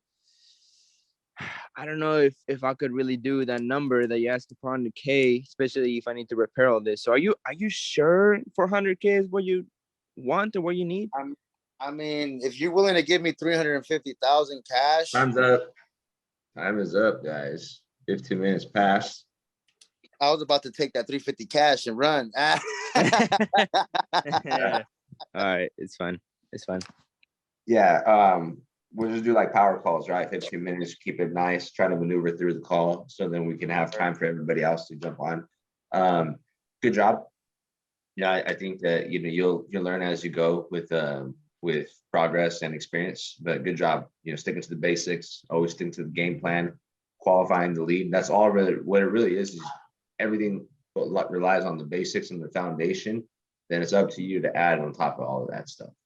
So I think you did a really good job, man. It's just that you ran out of time. There are probably a couple of things you could have stuck on negotiation, spoke and basically countered once or twice, and then just disqualified yourself because you truly know what your numbers need to be. 70% of 500 is 350, but you got to minus the repairs and all these things, right? So that deal still wouldn't have been a deal because you needed to do all these repairs. But I'm not going to stop you and interrupt you. I wanted you to continue to go so you can walk through it. But next shot is, remember, the house needs a lot of repairs, and the buyers, if you're not a buyer, your buyers are buying at 70 or 75% minus repairs. You can't wholesale a deal unless you do something like that. So if you're locking it up higher, 350 is 70% minus, but you forgot to minus the repairs. So in reality, you're not at 70% with the repair value in there. So you just got to run your numbers on what your buyers are buying at or what you're doing if you're a buyer. Yeah, I was thinking about it like the 350 was already including it with their repairs. But if I would have known that, then I could have just stick to that number and then say actually it's 350 currently, but with the repairs it might even go lower than 350, like 250, even 300. No, and you know what's a good thing for everybody who's already jumped on the role play is not even having to ask like that, like so much, like opening up a question like, would you pay this? I would be like, this works for me. What do you think about it? Right? That's totally fine to ask them, but you don't have to ask them like open-ended questions like, oh, would this work for you? Let them know what works for you and do it confidently. And that'll come from you running more scenarios, running more numbers. 500 grand, you automatically know ARV is there, so you automatically know what makes a deal for you right off the bat. When you guys are working your deals, you can automatically start hitting the calculator, start running, okay, more or less I can be right here. If in the conversation as you're communicating and in the conversation you realize that the house doesn't need a major amount of work, then you can lock it up at higher than 70%, right? But if the house sounds like how Anthony just described the house to me, that needs a lot of work. So therefore you got to be conservative and you have to run the numbers correctly, and you got to practice those numbers.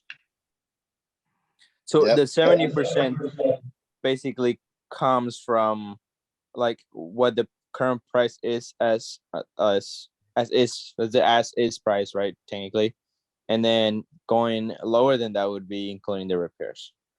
And what you want to make on top of it, or whatever you're gonna wholesale it or whatever you're gonna do with.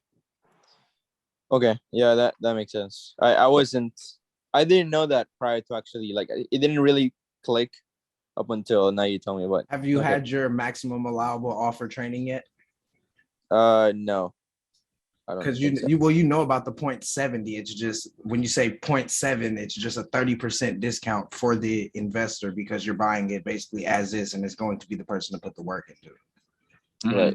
So after that, you just minus the repair cost and then minus your wholesale fee. Right. Okay. So ARV minus whatever your end buyer's goal is. Some of them buy at 80.8%, which is a 20% discount. Some of them need 30%. Some of them only need 10. So really you need to know how what your buyers is looking for first, and know what you're looking for in that aspect, so that every house I come across instant, find the ARV, I'm automatically minusing 0.8 because I'm in California. We need that 20 off the rip, probably even more. And then right after that, figure out whatever the rehab is, minus that.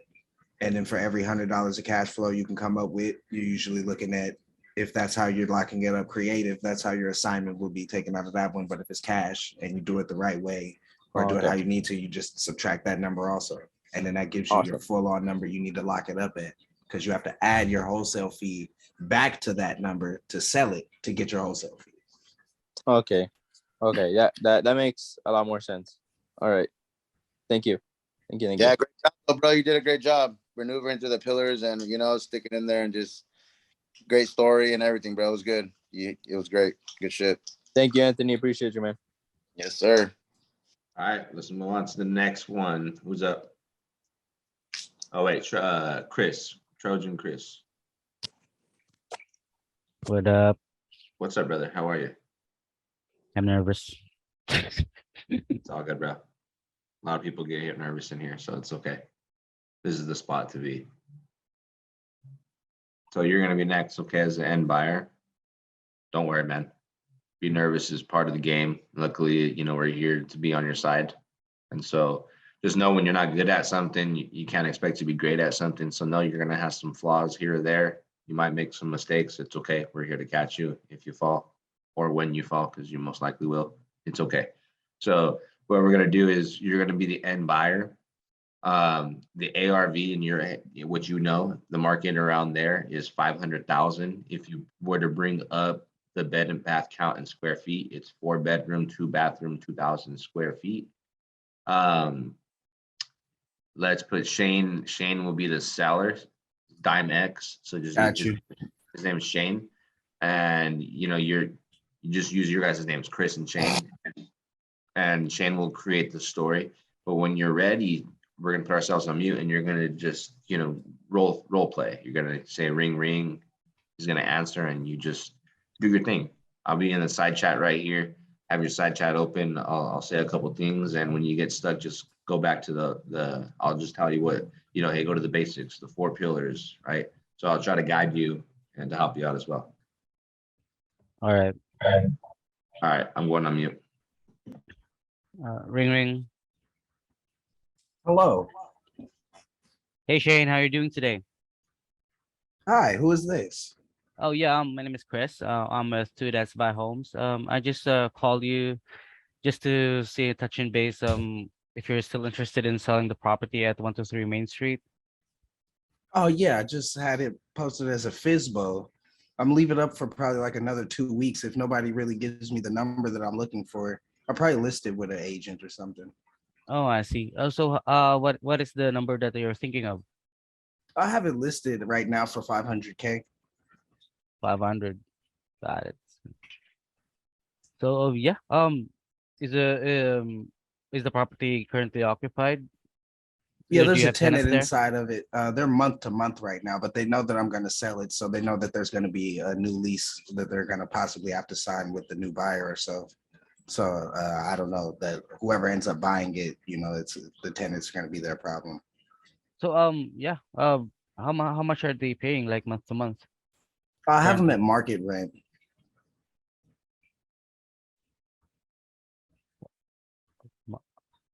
Pardon? I have them at the market rent. Oh, okay.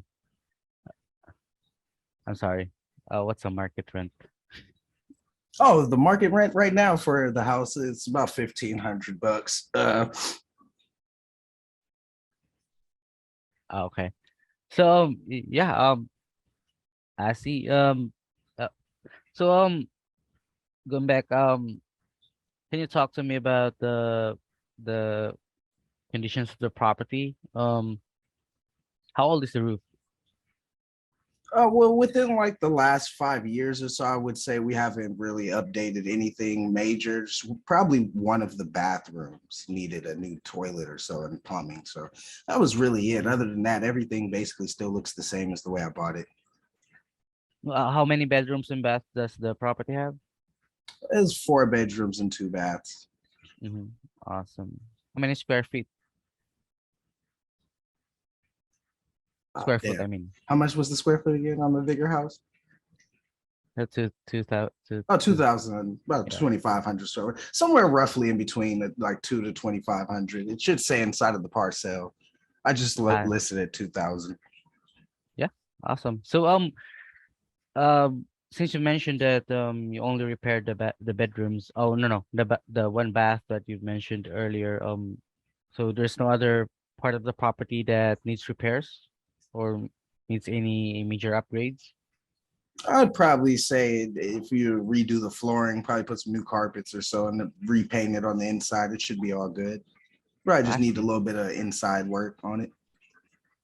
But in any case, you don't need to do any repairs anymore because we're gonna buy it as is.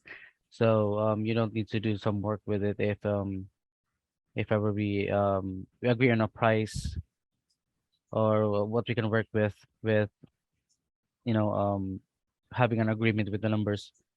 So yeah, going back, how much do you want for the price? And we were trying to get about 500,000 for it. 500. Okay, got it. Are you open for terms on this one? Or Terms, is it, what is that? yeah, terms is like, yeah, you like, create, like, fine, we pay you month to month, or like if you're like buying a car, you're like, yeah, you're like buying a car, we, we, I give you a down and we basically pay you month to month, like you're gonna be the bank. Oh, so like you come and give me like a down payment and monthly Mhm. payments until you paid it off? Yeah, and that way also we can I can reach the amount that you've asked for. I can possibly reach that using that kind of method. But if we're talking cash, it's gonna be lower than that because because of all the Well, repairs needed. how low are we talking? Because I don't really think it's gonna take more than like, a couple thousand to, make it look better. So how much lower are we looking on the cash offer? Probably we're looking at 420. 420? It's a little low. You think you could do 465? I think I Yeah, could because move down to like we're 465. doing all the closing costs and there's no realtor fees and do some repairs also on the property. Well, But you're at that number, I still wouldn't be able to pay off the mortgage I still have on it. well, we're gonna do also well, if we're gonna do some terms,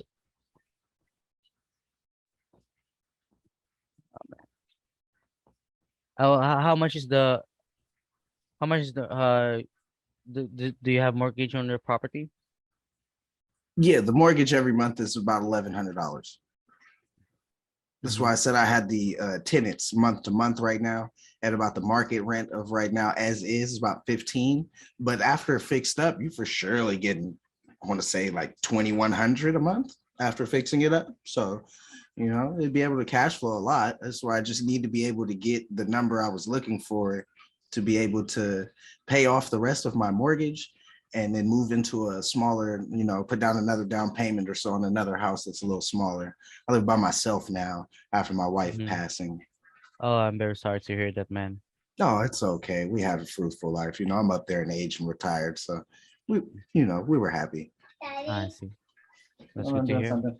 But how what is the total amount of the loan? I still owe 435. That's why I said if I could get at least 465 in cash, I'd be able to satisfy off the rest of that mortgage payment that I have. And then I'd be able to put down some money on my new house that I'm going to be getting. All right. All right. So if ever I match your price point, how soon are you willing to move forward with this? Well, if we were to do it on terms, like how much, what would be the number then? Like how much could you give me?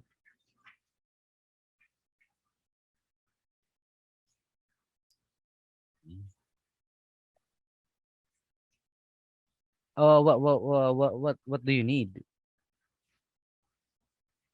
What amount do you need? Well, would you be able to go 500,000? If you're gonna do term, it depends on the terms. Depends on the term. So like how much down would you be able to give me? How much do you need?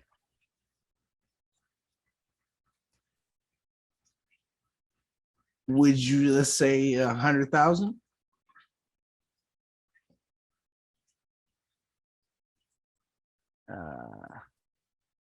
Would you be able to do 100,000 down?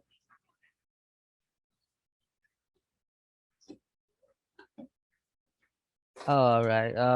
Let's see what I can do here. Well, how about 80K?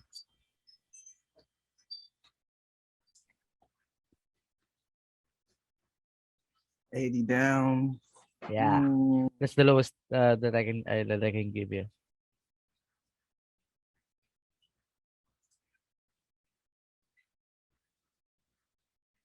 Should be able to do like 89 to 90.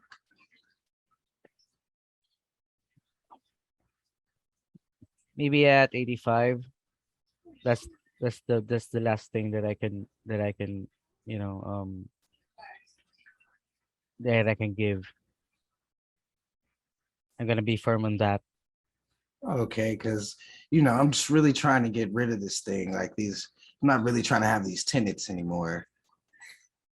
Yeah, I understand that you're frustrated with the tenants and maintaining them. I know I'm pretty sure you're tired of it, of maintaining the property.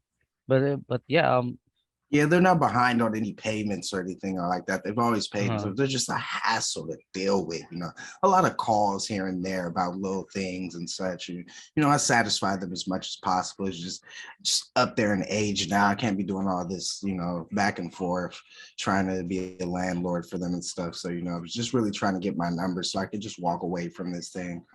Well, they're gonna be a headache for me as well because since you mentioned it, having those tenants frustrates you a lot, bugs you.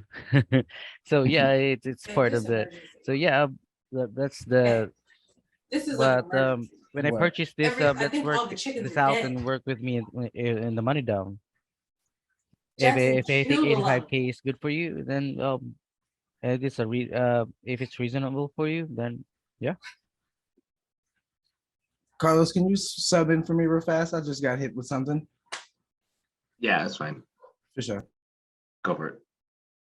Go ahead and repeat yourself. Oh Sure. yeah. Yeah, go ahead. Yeah. Regarding with the tenants, when I purchased the property, I'm gonna be dealing with them also. So, yeah. Well, 85 is the last number that I can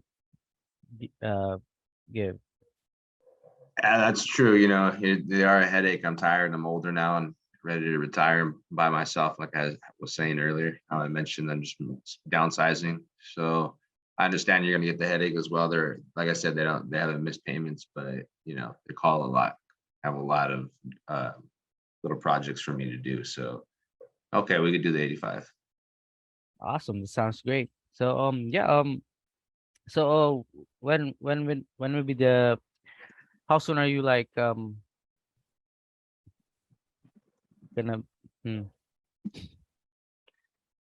oh Do yeah, what? how soon are like we're gonna be moving forward with this? Oh, like how much time do I need to move out? Yeah.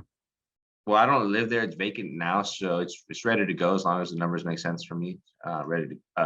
Oh, actually, no. Sorry about that. It's not. It's not vacant. I just need to give them a 30-day notice and get them out unless you're willing to take them as is.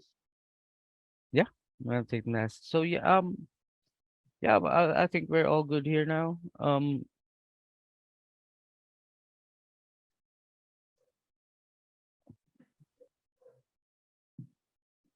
think we're good now? You said. Yeah, I think we're all good here now, and yeah, looking forward to move forward with this. Yeah. Yeah, me too. How long were you gonna need to pay me back? And how much are you paying me per month?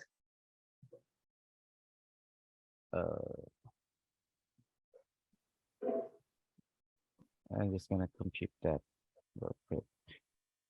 How many years do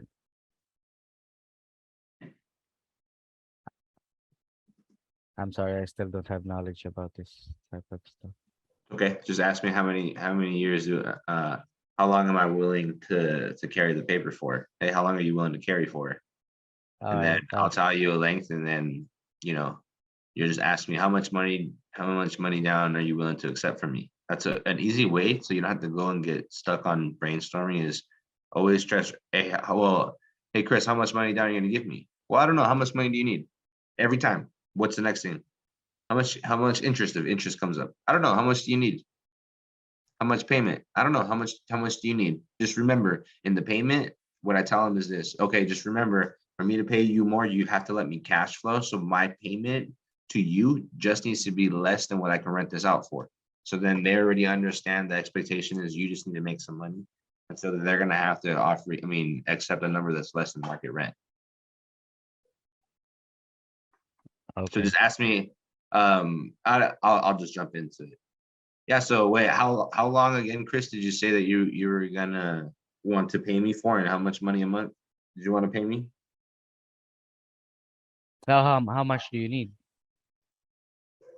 Well, I know that I was charging 1,500, but market rent could be like 2 grand.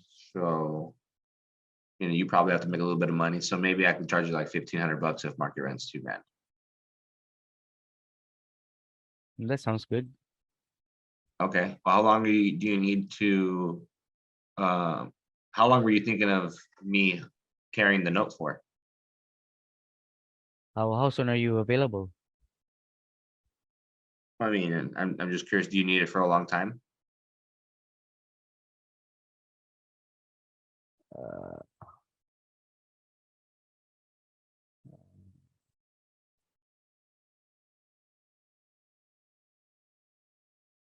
yeah, I just need to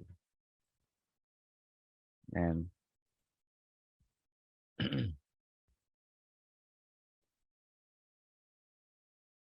Well, I mean, how long did you want to do this for? How many years? well, as long as I can stretch out to make money. Okay, well, I mean, I don't want to go a long time, so I don't want to go 10 years. So the 7 years sounds good with you? Yeah, that'll work.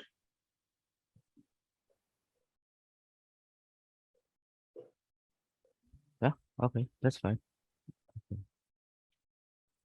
Okay, so then that works then. We Yeah. can make it work. Yep, we can work with that. All right. Sounds good. So, oh yeah, well, yeah, that sounds great. Awesome. So yeah, let's.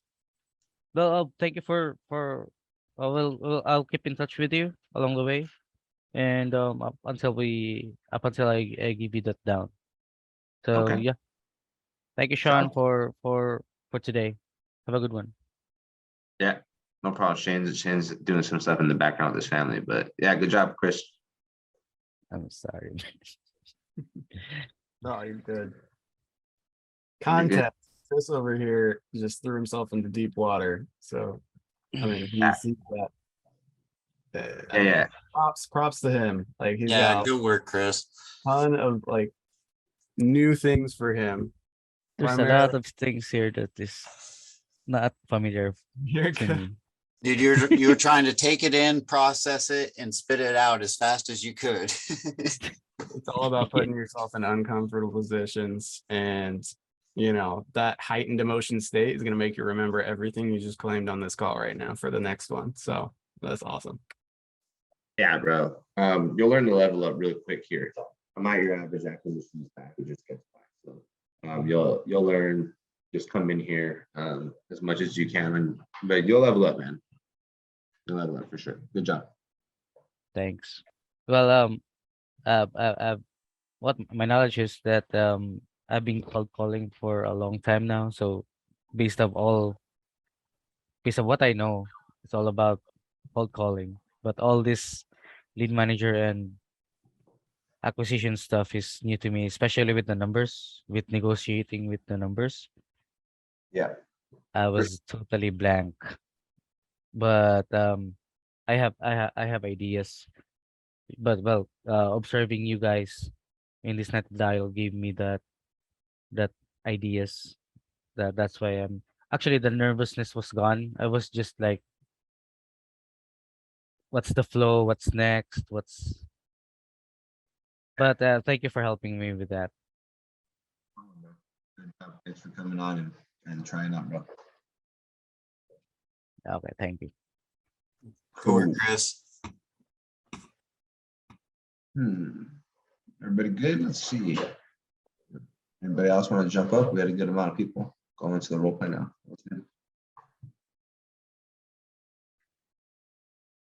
Let's see.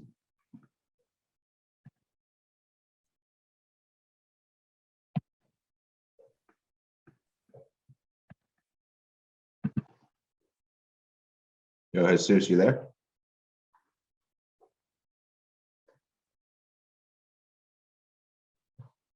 Oh, they're on the phone. Ed or Diana?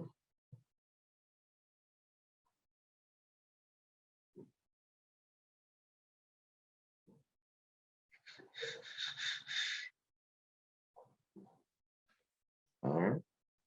I'll do some cold calls.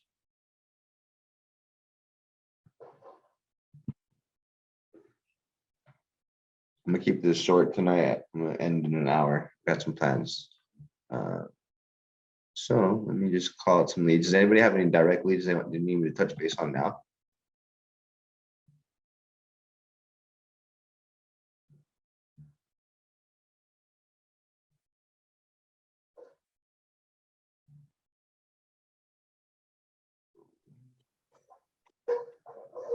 Hey, Carlos, What's up, dude? quick question. When you looking for a property and it comes out as a corporation, where do you look for the owners of the? I think you can still skip trace them. Josh, are you there? Do you know? Or Dustin? What was that?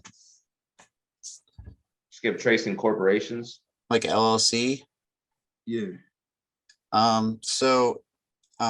I usually Google the LLC and then go find like open corporate. It'll usually give you, go to the open corporate site. And then hopefully the agent name will be the name of the person that owns the company. Okay. And then you try to skip trace that person. Okay. It's a little bit of a Columbo game. It's like some detective work. And it's hit or miss too. Like sometimes they'll have, an agent that, they got a different agent because they want to be anonymous for their LLC. Now, some people will have their name as, their name as the owner of the LLC, and then so you got to kind of like do a little bit of work here and there, or you might have to like look them up on Facebook and see like if it's like the right person. Or one time I found a guy just because I was able to find out who he was related to, and I found his wife on Facebook and then found a comment that he posted on one of her pictures and then found his Facebook. So it gets a little, I mean, there's probably better ways that you can pay for it, but for free, that's the best way I found. And sometimes when you Google their LLC, they might have a Facebook page. All right, I gotta take a call. Hold on, sorry. Good, brother.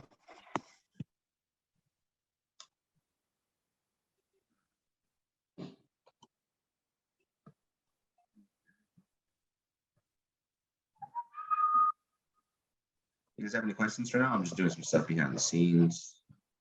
Real quick, updating some paperwork stuff.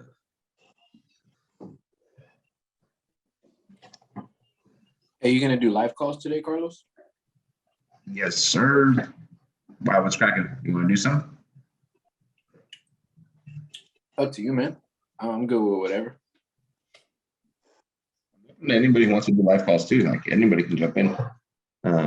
That's just me. I just like doing them because it gives me a lot of time to actually call some leads, you know. Hey, Carlos, What's up, bro? I just called someone, I saw this. and this guy has a house in Missouri, and it's a beautiful house, basically brand new. And he's interested in selling only if he can 1031 into a bigger house. Mhm. And he doesn't want any mortgage. He doesn't have one on this house, and he doesn't want one on his new house. I pitched creative, but it wasn't something that he was interested in. As far as like, so like if someone wanted to do creative with the 1031, they can 1031 the down payment, right? Yeah. And then the payments that are made to him monthly can also be put into like 1031 into the property. Yeah, I would tell them you're not a tax advisor or CPA, but I would advise your CPA. But you can 1031, you can defer the money that's given down for the down payment, and you can still defer each payment. So it's a way of deferring your payment. But you know, one thing is too, it's really about what his goal is, and if he's really like that's his intent goal is, hey, I want to 1031 this into the next investment, then that's what it is. You know, like he may not be open to seller finance because no matter what, he's already going to defer the taxes and putting it into Yeah. another building. Yeah, I told him a realtor would probably be his best bet so he can get top dollar. Yeah, It's a nice house. It's a nice house. exactly. Or like in a way like that, when they're like, oh, I'm going to 1031 it, you can tell them, or you can just turn this into an investment and you can gain interest and just throw interest on the table. Though you always never want to try to throw it out there. You know, like in scenarios where you're all in 1031, where you know that he's already going to do some investment with it, or you can just turn this one to an investment, and you know you get some money down from me, some payments over time, and you make some interest on me. So overall, you'll get a more money than the purchase amount or whatever. Okay. Yeah, so I like it that. goes around it. Okay. But most of the time, he's going to want to, you know, 99% of the time, they're going to want to just move forward with the 1031. Yeah. Yeah. All right, cool. Thank you. No problem.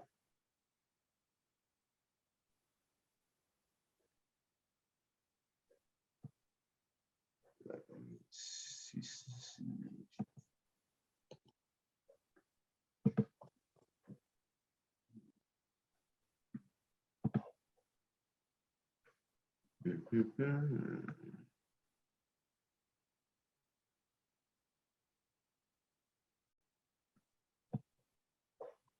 Bang, bang, she shot me down.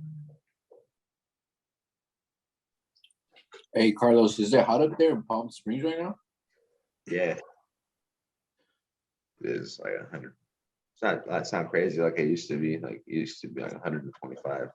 This year wasn't too crazy. It did get up there 110, 115, but last few years it was like 120 plus every year. It's hot as shit. Oh shit. Yeah, not the place to be. You gotta come down to San Diego. I know, bro. I want to go out there. Sure.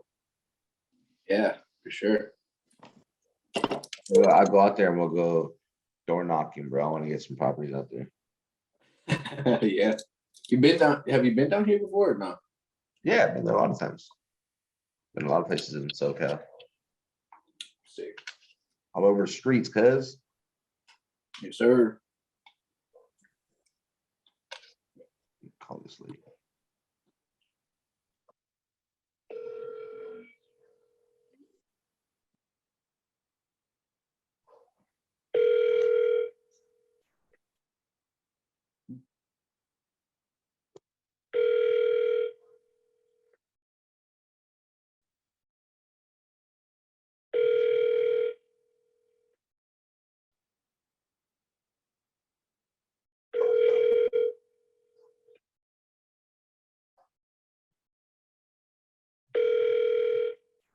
Your call has been forwarded to an automated voice messaging system.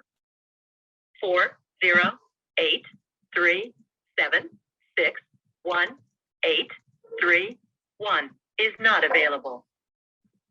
At the tone, please record your message. When you've finished recording, you may hang up or press 1 for more options. Hey, what's up, Elizabeth? This is Carlos, Left Coast Buyers, just touching base with you. Just wanted to follow up how the walkthrough went yesterday with everybody. When you have a chance, just give me a call.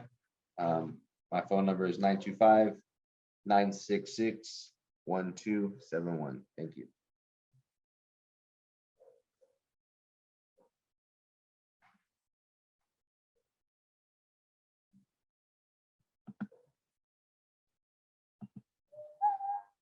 Hey, Jesus.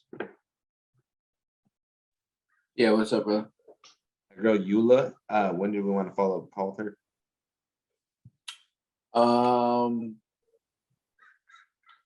Not too sure. I told her I was gonna draft something up. And I told her tomorrow, but if you want, we can call her tonight. I'll call her right now. What's the game plan? What did she say? So she was at 325. And I was able to bring it to 280. She mentioned 280, so she's asking 280. And the only issue is there's still tenants in there, and then also the thing with the realtor. I guess she wants her realtor to be involved with the whole deal. Okay. I'm gonna look at it right now. Does it look like how it looks on Zillow? I'm pretty sure, yeah. I'm pretty sure. Looks pretty beat up, huh? Yeah, it's pretty beat up, and then yeah, tenants are in there too. 860 square feet. Yeah. Did you confirm that, or you just saw that on Zillow? I just saw it on Zillow. Let me see here. Yeah, it was just based off of Zillow, but I did not confirm that, no.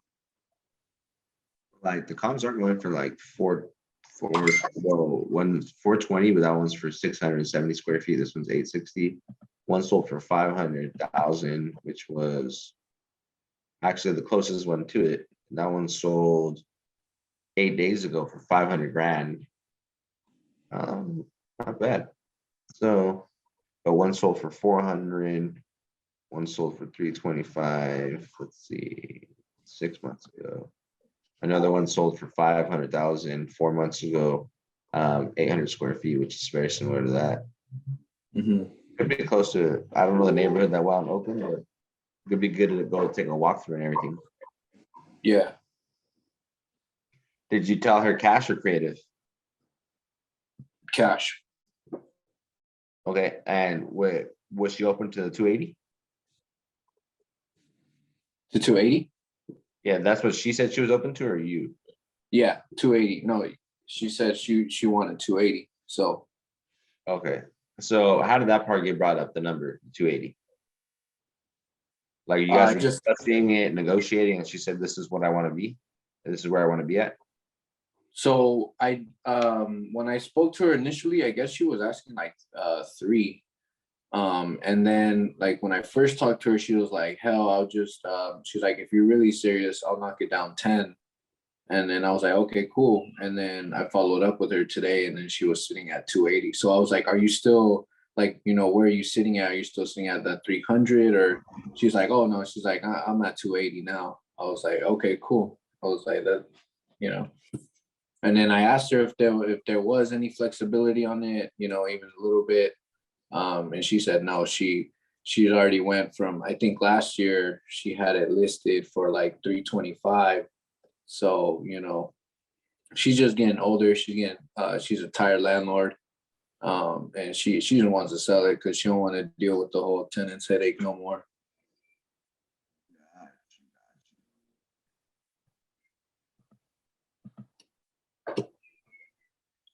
Yeah, I'd like to get in there and see if we can fucking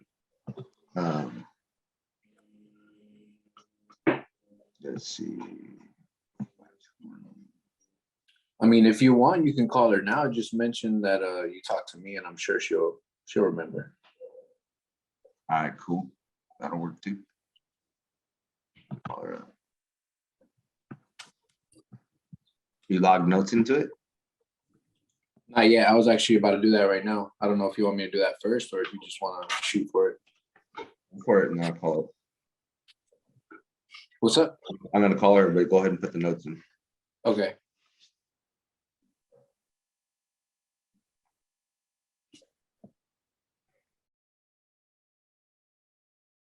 Oops, we couldn't dial this number. Please.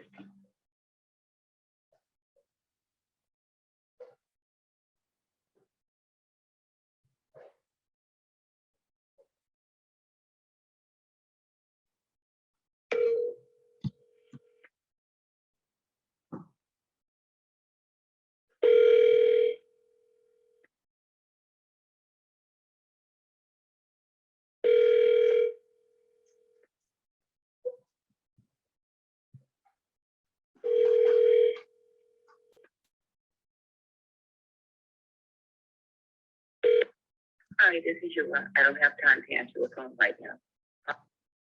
Let me call her one more time.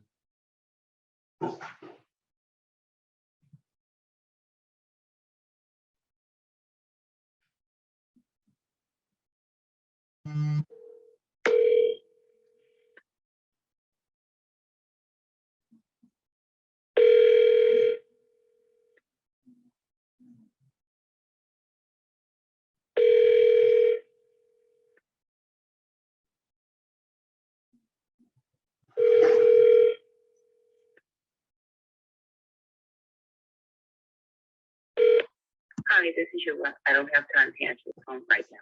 However, if you send me a text, I will have time to reply to your text before I have time to call you back.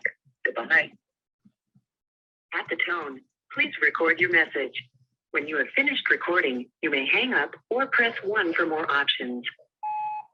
Hey, what's up, Eula? This is Carlos, Left Coast Buyers. You had spoken with Jesus right now about your property off of 77th Ave in Oakland.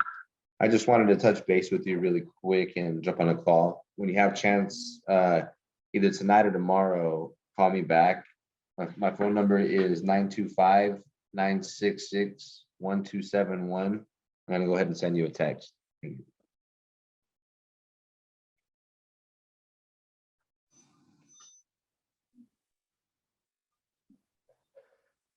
And she did me like that.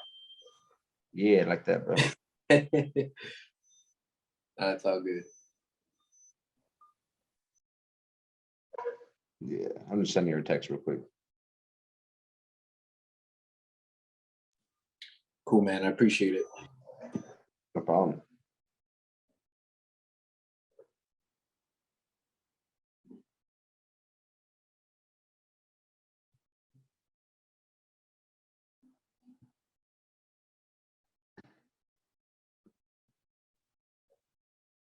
All right.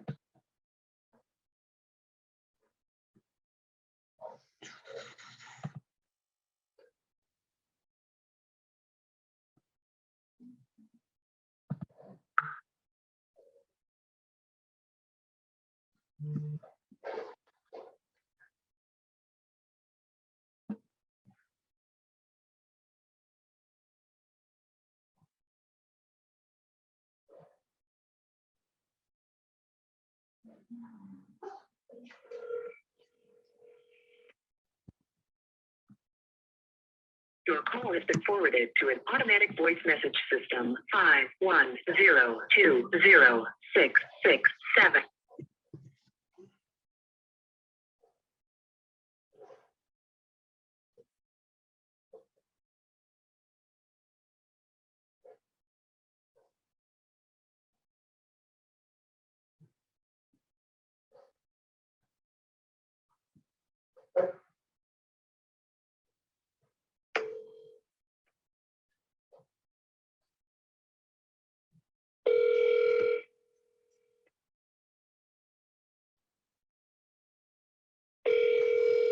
No, come here.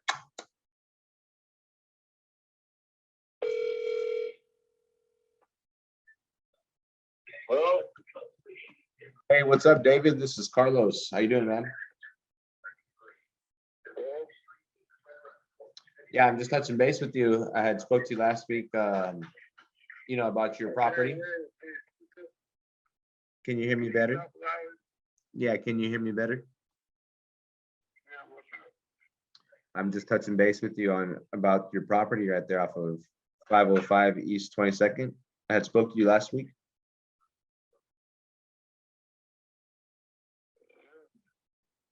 Remember I was gonna jump on a phone call with you and your daughter.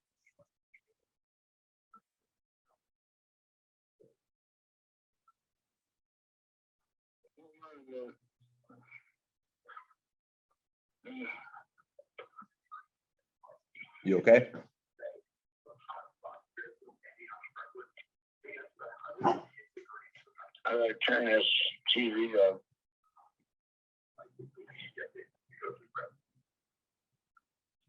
Yeah, how you Ace, doing? come here. I'm doing good. Just wanted to touch base with you really quick. Did you have a few minutes? Yeah. Okay. I'm gonna tell you, we don't wanna do that deal like that too awkward. Okay.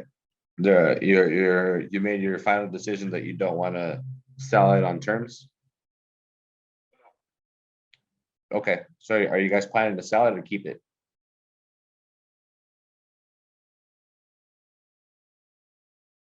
Hello? Yeah, are you guys planning to sell or to keep it? Yeah, sure. No, I totally understand. It's a good property. Makes you good money, so it's a no-brainer to keep it. And there's no way that I could, come to an agreement with you guys on a number. You guys are certain you guys want to keep this? Yeah, sure. Talk to her over the weekend about that. Her and the kids wanna see it. Okay. Do you have any other properties that you're looking to sell?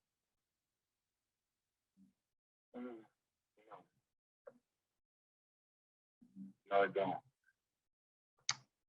All right, David. Well, I appreciate you answering my phone call, but I guess you answered everything. I'll go ahead and just take you off the list. You take it We'll easy. talk sometime. Yeah. You have a good night. Bye.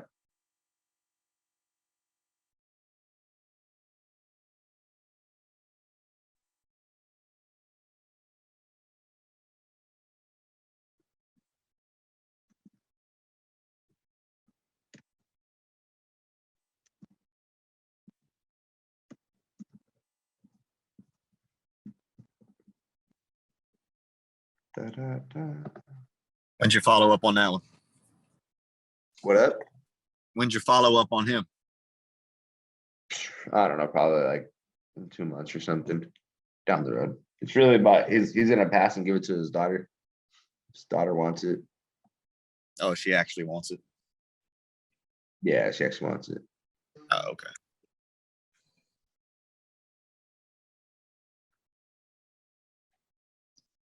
Let me answer this phone call really quick and put myself on mute.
All right, my bad. I was on a call.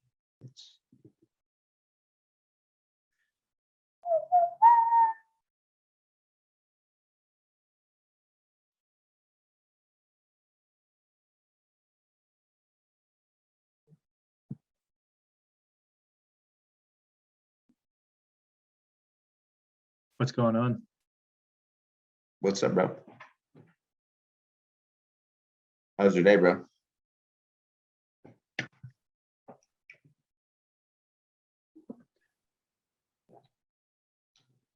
Hey, Carlos, you want to take a look at a property for me real quick?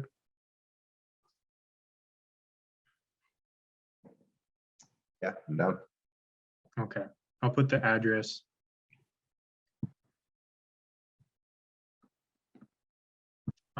Let's see.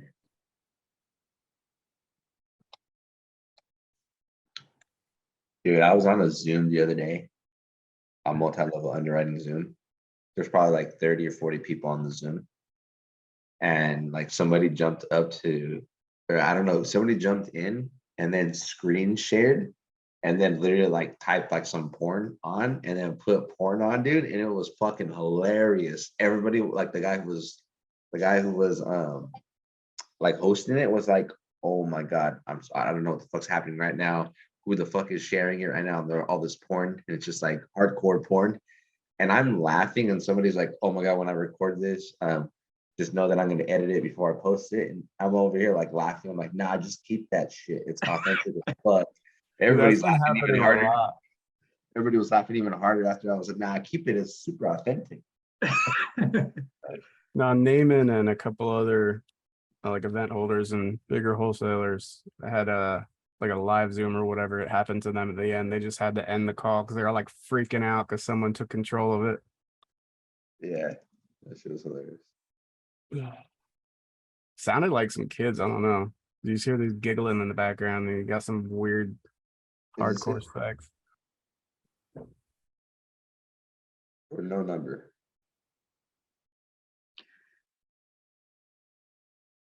Is that it or no? I just called her and I double checked with the address with her and she said that was it. But like, yeah, no number. Yeah, that's it. Okay. Yeah. What about this address? What happened with the lead? What's going on with it? She wants basically nothing for it. Okay. What's going on? So I just kind of wanted to see. So I tried to find an ARV. I came up with 154. And I didn't get a max allowable offer because she already gave me her number. Mhm. She wants 12 grand for it. And why didn't you lock it up? I got her email and I said I was going to send it over with her. Bro, what the fuck? That's a deal. No, ask her about the fucking, she's just handing you over a deal, bro. What a lay down, guys. Can you hear this shit? I just comped it too, and I believe it too. The same thing. It's around like 150, 160. Check this out. Watch, we'll do it like this. Okay, so did you talk to her about the condition of the house and everything? Yeah, I asked her what's going on with it, and she said it's move-in ready, which doesn't make sense because I was like, you want a little bit, it must be like a piece of shit. And she goes, no, I cleaned it out before I moved out. She's like, I'm just older. I don't give a fuck no more. Yeah, she's all, so I think she got mixed up because she goes, I'm talking to like 3 different people. And she goes, and it's getting a little confusing, but I told you guys I want 12 grand, all closing costs covered. And then you guys never got back to me. And I was like, I'm here now. I'm here with you now. Yeah, I'm here with you now. Let's see.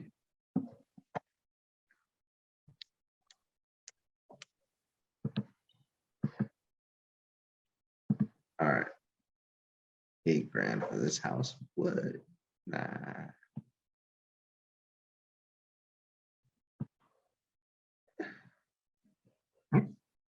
Yeah, 160. Boom. Does anybody have privy? Who has privy in the side chat? I was thinking about it. I should add too. I Nobody got was it. living there pretty. Yeah, I put the address in the chat. So dude, what's going on with 'Cause I used Flipster for a couple months, but that's Michael, not working. put the, actually, you know what, I got it right here. I said, you came here hell. I want to get Flipster as the next dude.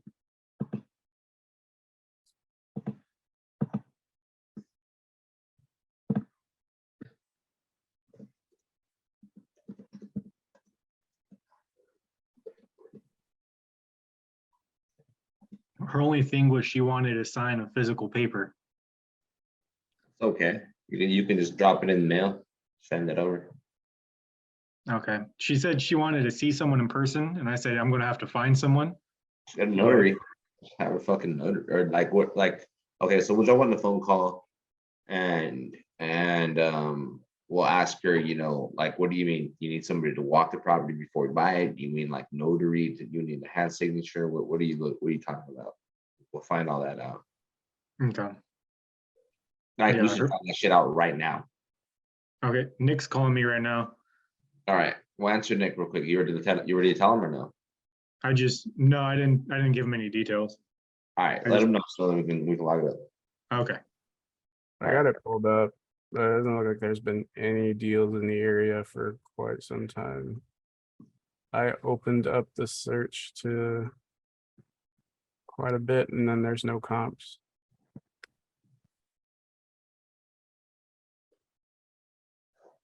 Oh, we've got to find out the condition because could be a good deal.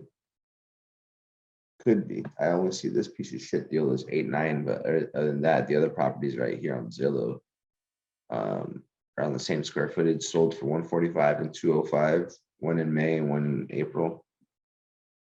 And how big is Huntsville?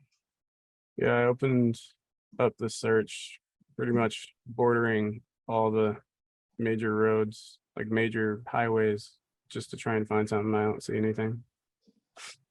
All right, well, then a wrap could be good. Damn, there's a lot of people there though. Huntsville, Alabama has 400 fucking thousand people in there. It's a big market. Yeah, Huntsville's Well, just a crappier side of town or whatever, you know. yeah, it's just north of Huntsville. Look at it. You see where it's at? You see where this house is at on my Zillow? You see how it's like right here and then the rest of it's forest or whatever. You just zoom out. So the rest of the city's down here. So they're like in the outskirts of the city, basically. Yeah, they are. Yeah, they're like right here. Oh wait, hold on. Let me see. Pending penalty. Past 6 months. Let me run this search again.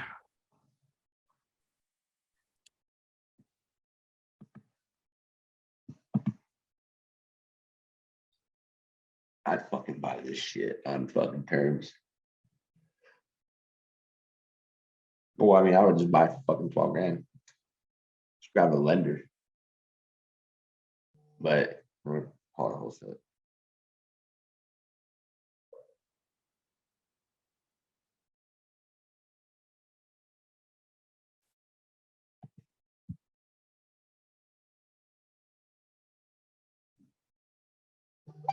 Yeah, yo, sale for sure.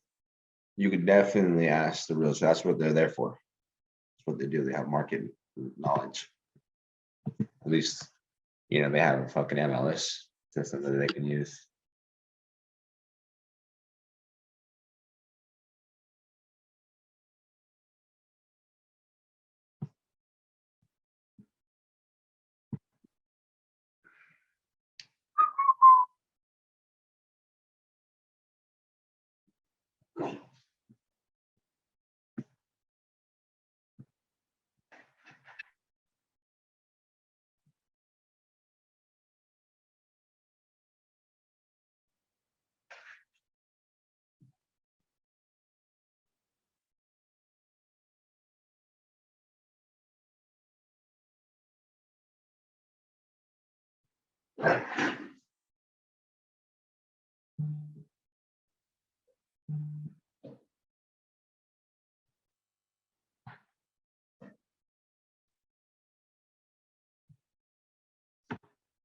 Mhm. Cool.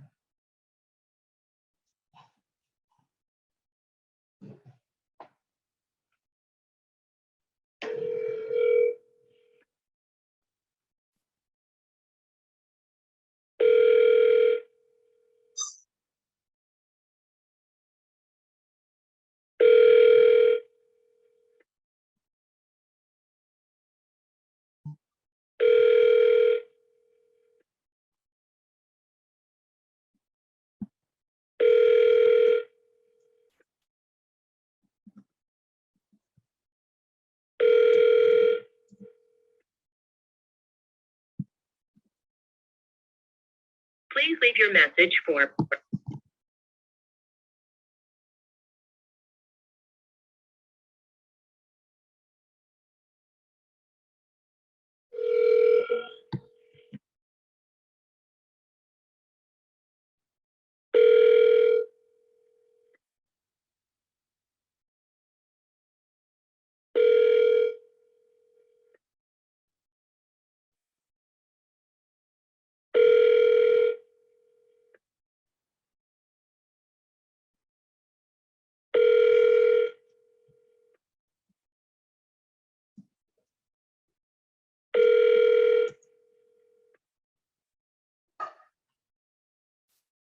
Please leave your message for 669-226-9588.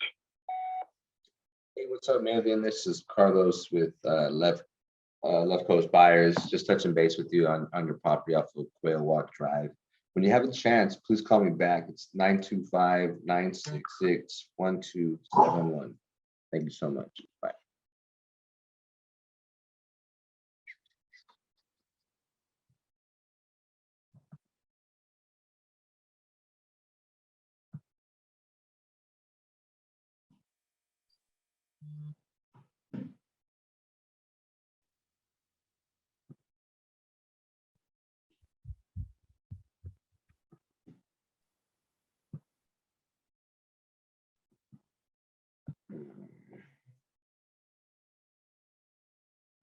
What up, guys? Let's see. There we go.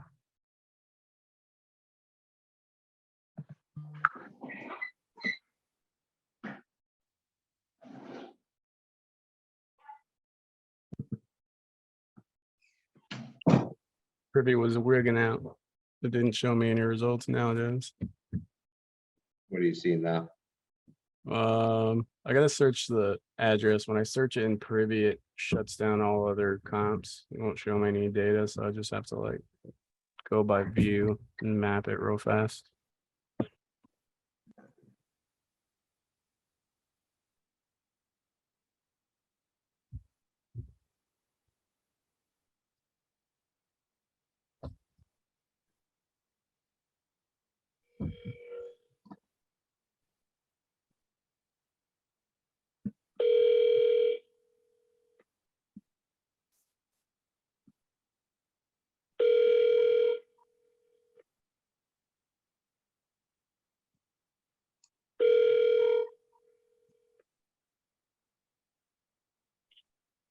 Hello?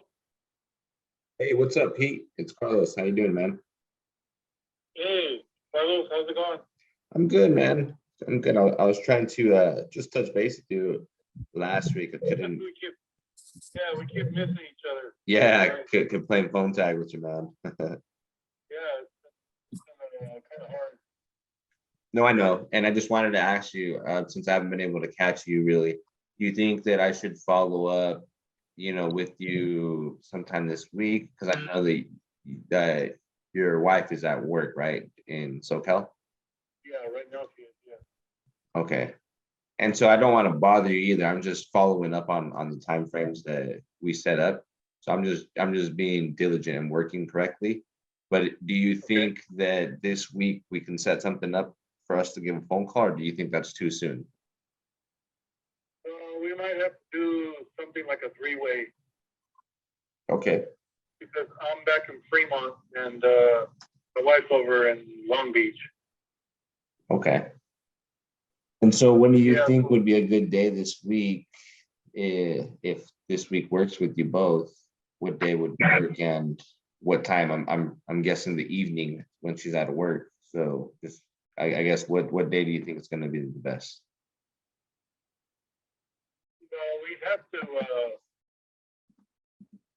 I would say probably midday, because she goes to work at 4 and she don't get out till midnight.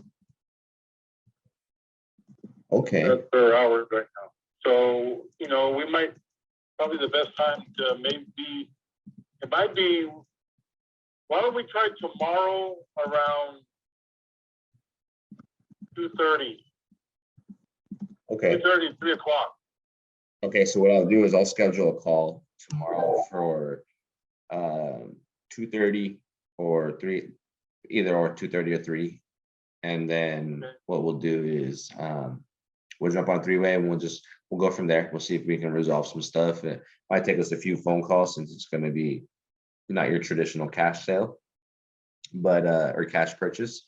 But yeah, I'd like for us to jump on the call. So I'm gonna lock you in, and tomorrow I'll give you a call back around 2:30 and we can go from there. Yeah, because there's some things she wants to ask, some questions, and she just wants to see what's the best way to handle something like this, or what we can do. I mean, obviously we're not thinking about we don't want to keep the house, but we do want to give my my sister-in-law time Okay. to get out. No problem. Look, I'm not in a rush. I'm thankful that I have a lot of opportunities. That's what she's worried about. I got you. I got you, and I would be too, when you have family in there. And I'm not gonna pressure you. I'm willing to work with you guys and give you the right time. I might even be able to help you guys with what the current situation is too. Your traditional cash buyer doesn't really understand this process, and I do. And so I might be able to help you guys at the same time, give you guys the right time and your sister-in-law the right time to move out comfortably. Yeah, that's what I think that's my wife's main concern, is that is giving her the time, not having to rush her, and because she said she's been telling us, she's gonna move out and all this stuff, but I don't know what's going on. I hear you. I don't know. Yeah, I don't know what's going on with her divorce or whatever. She's still going through that. And I know that, and I know that your wife is protecting her sister. So it's totally understandable. I'll go ahead and answer all those questions. If we're able to connect tomorrow, I'll go ahead and answer them and give you guys the right time you guys need. Okay, if not, I'll get together with my wife and ask her, give a time that she can get on the line for sure. Okay, so I'll still schedule it for tomorrow. We'll try it tomorrow. Yeah, I'll still schedule it for tomorrow, and then we'll just go from there. Okay. Okay. All right, Carlos. All right. Thank you, Pete. Okay. All right. Thanks for calling. No problem. Good night. Bye. Bye.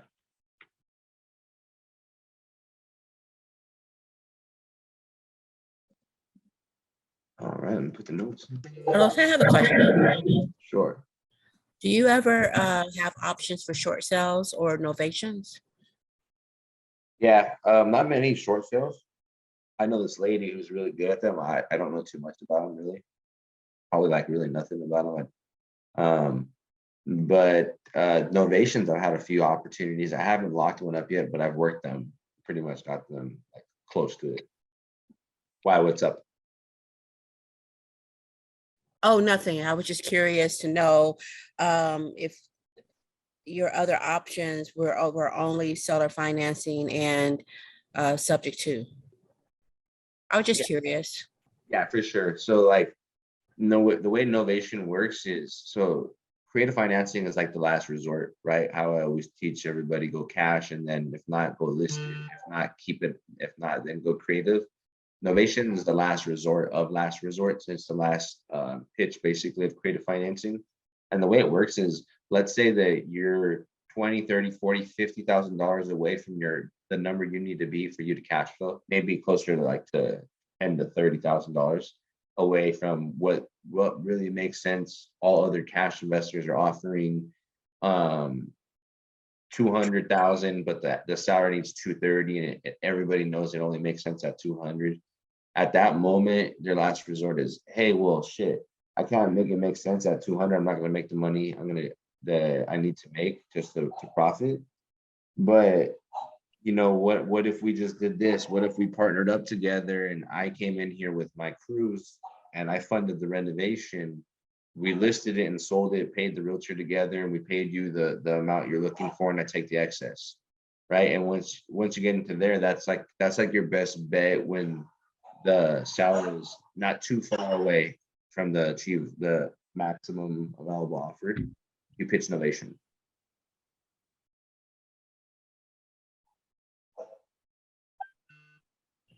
Okay, thank you for explaining that. No problem.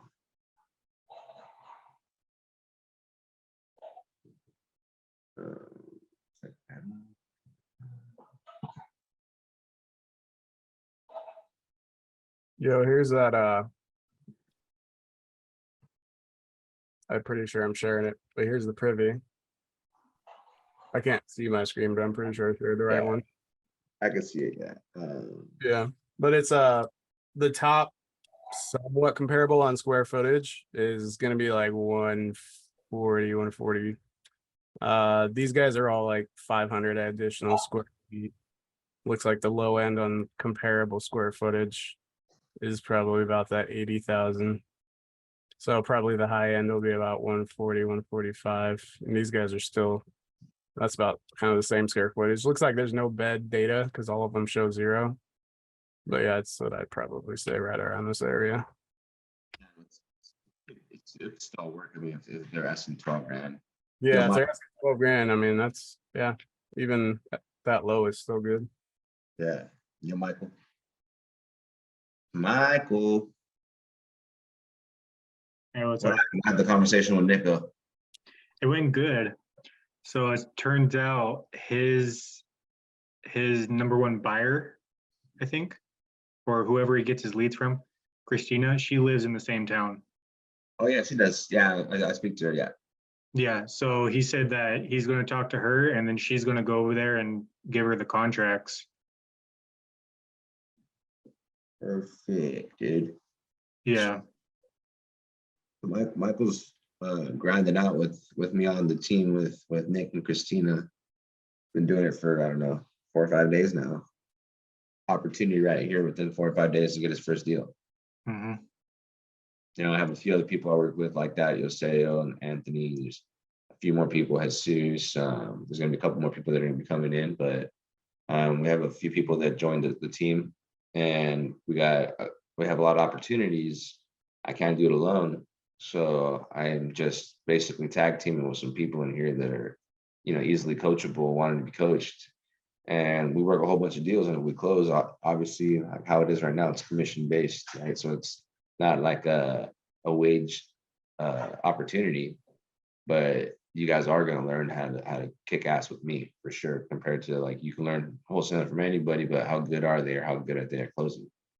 And so in return, you know, I need help with all the excess leads that were coming in. So plugging and playing, everybody getting opportunities to learn, to grow, build confidence and skills, and then make some money. And you know, Michael's working on his way up. He's only here for, you know, a few days a week. Has opportunity to close his first deal. Let's go. Let's go. Let's go, bro. What's up, Casey? What up, Chief? It's cracking, bro. How are you? Congrats on closing your first deal there, boss. Close to, yeah. Close to. Carlos is the man, no doubt. Sick, man. Can't wait for everybody to actually start performing and doing well. The whole place is gonna be dope. The whole powerhouse is gonna have a big name. It's gonna be super cool. Literally. Already is. Hey, bro, I'm coming out to Cali tomorrow, I think. Where to? It's gonna be sick. NorCal, I believe. Oh, nice. That's where Shane's at. Closer there. What'd you say? Shane's closer to NorCal. I'm in SoCal. What'd you say? I'm in my car, so it's probably shitty signal. We're doing something in Hey. NorCal.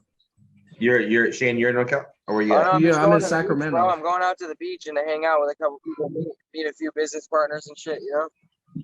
Yeah, Shane's up there. Where and are you coming to the beach? Casey, where you headed to? Oh, I said I'm going to the beach, bro. NorCal. I'm going to meet a few business partners, like 7 different people. No, like what cities? Oh, are he's you- probably going to the Frisco beach then. Okay. You hear me? You going to the San Francisco Can you beach? hear me or not? Yeah. Yeah, I can hear you. Jesus Christ. Okay, yeah, I'm going to meet a few business partners in Cali, We hear you. NorCal. I don't think you hear. What? We hear you on that part. we were saying what city wise were you stopping at, but never mind. I think that it's breaking up on your phone.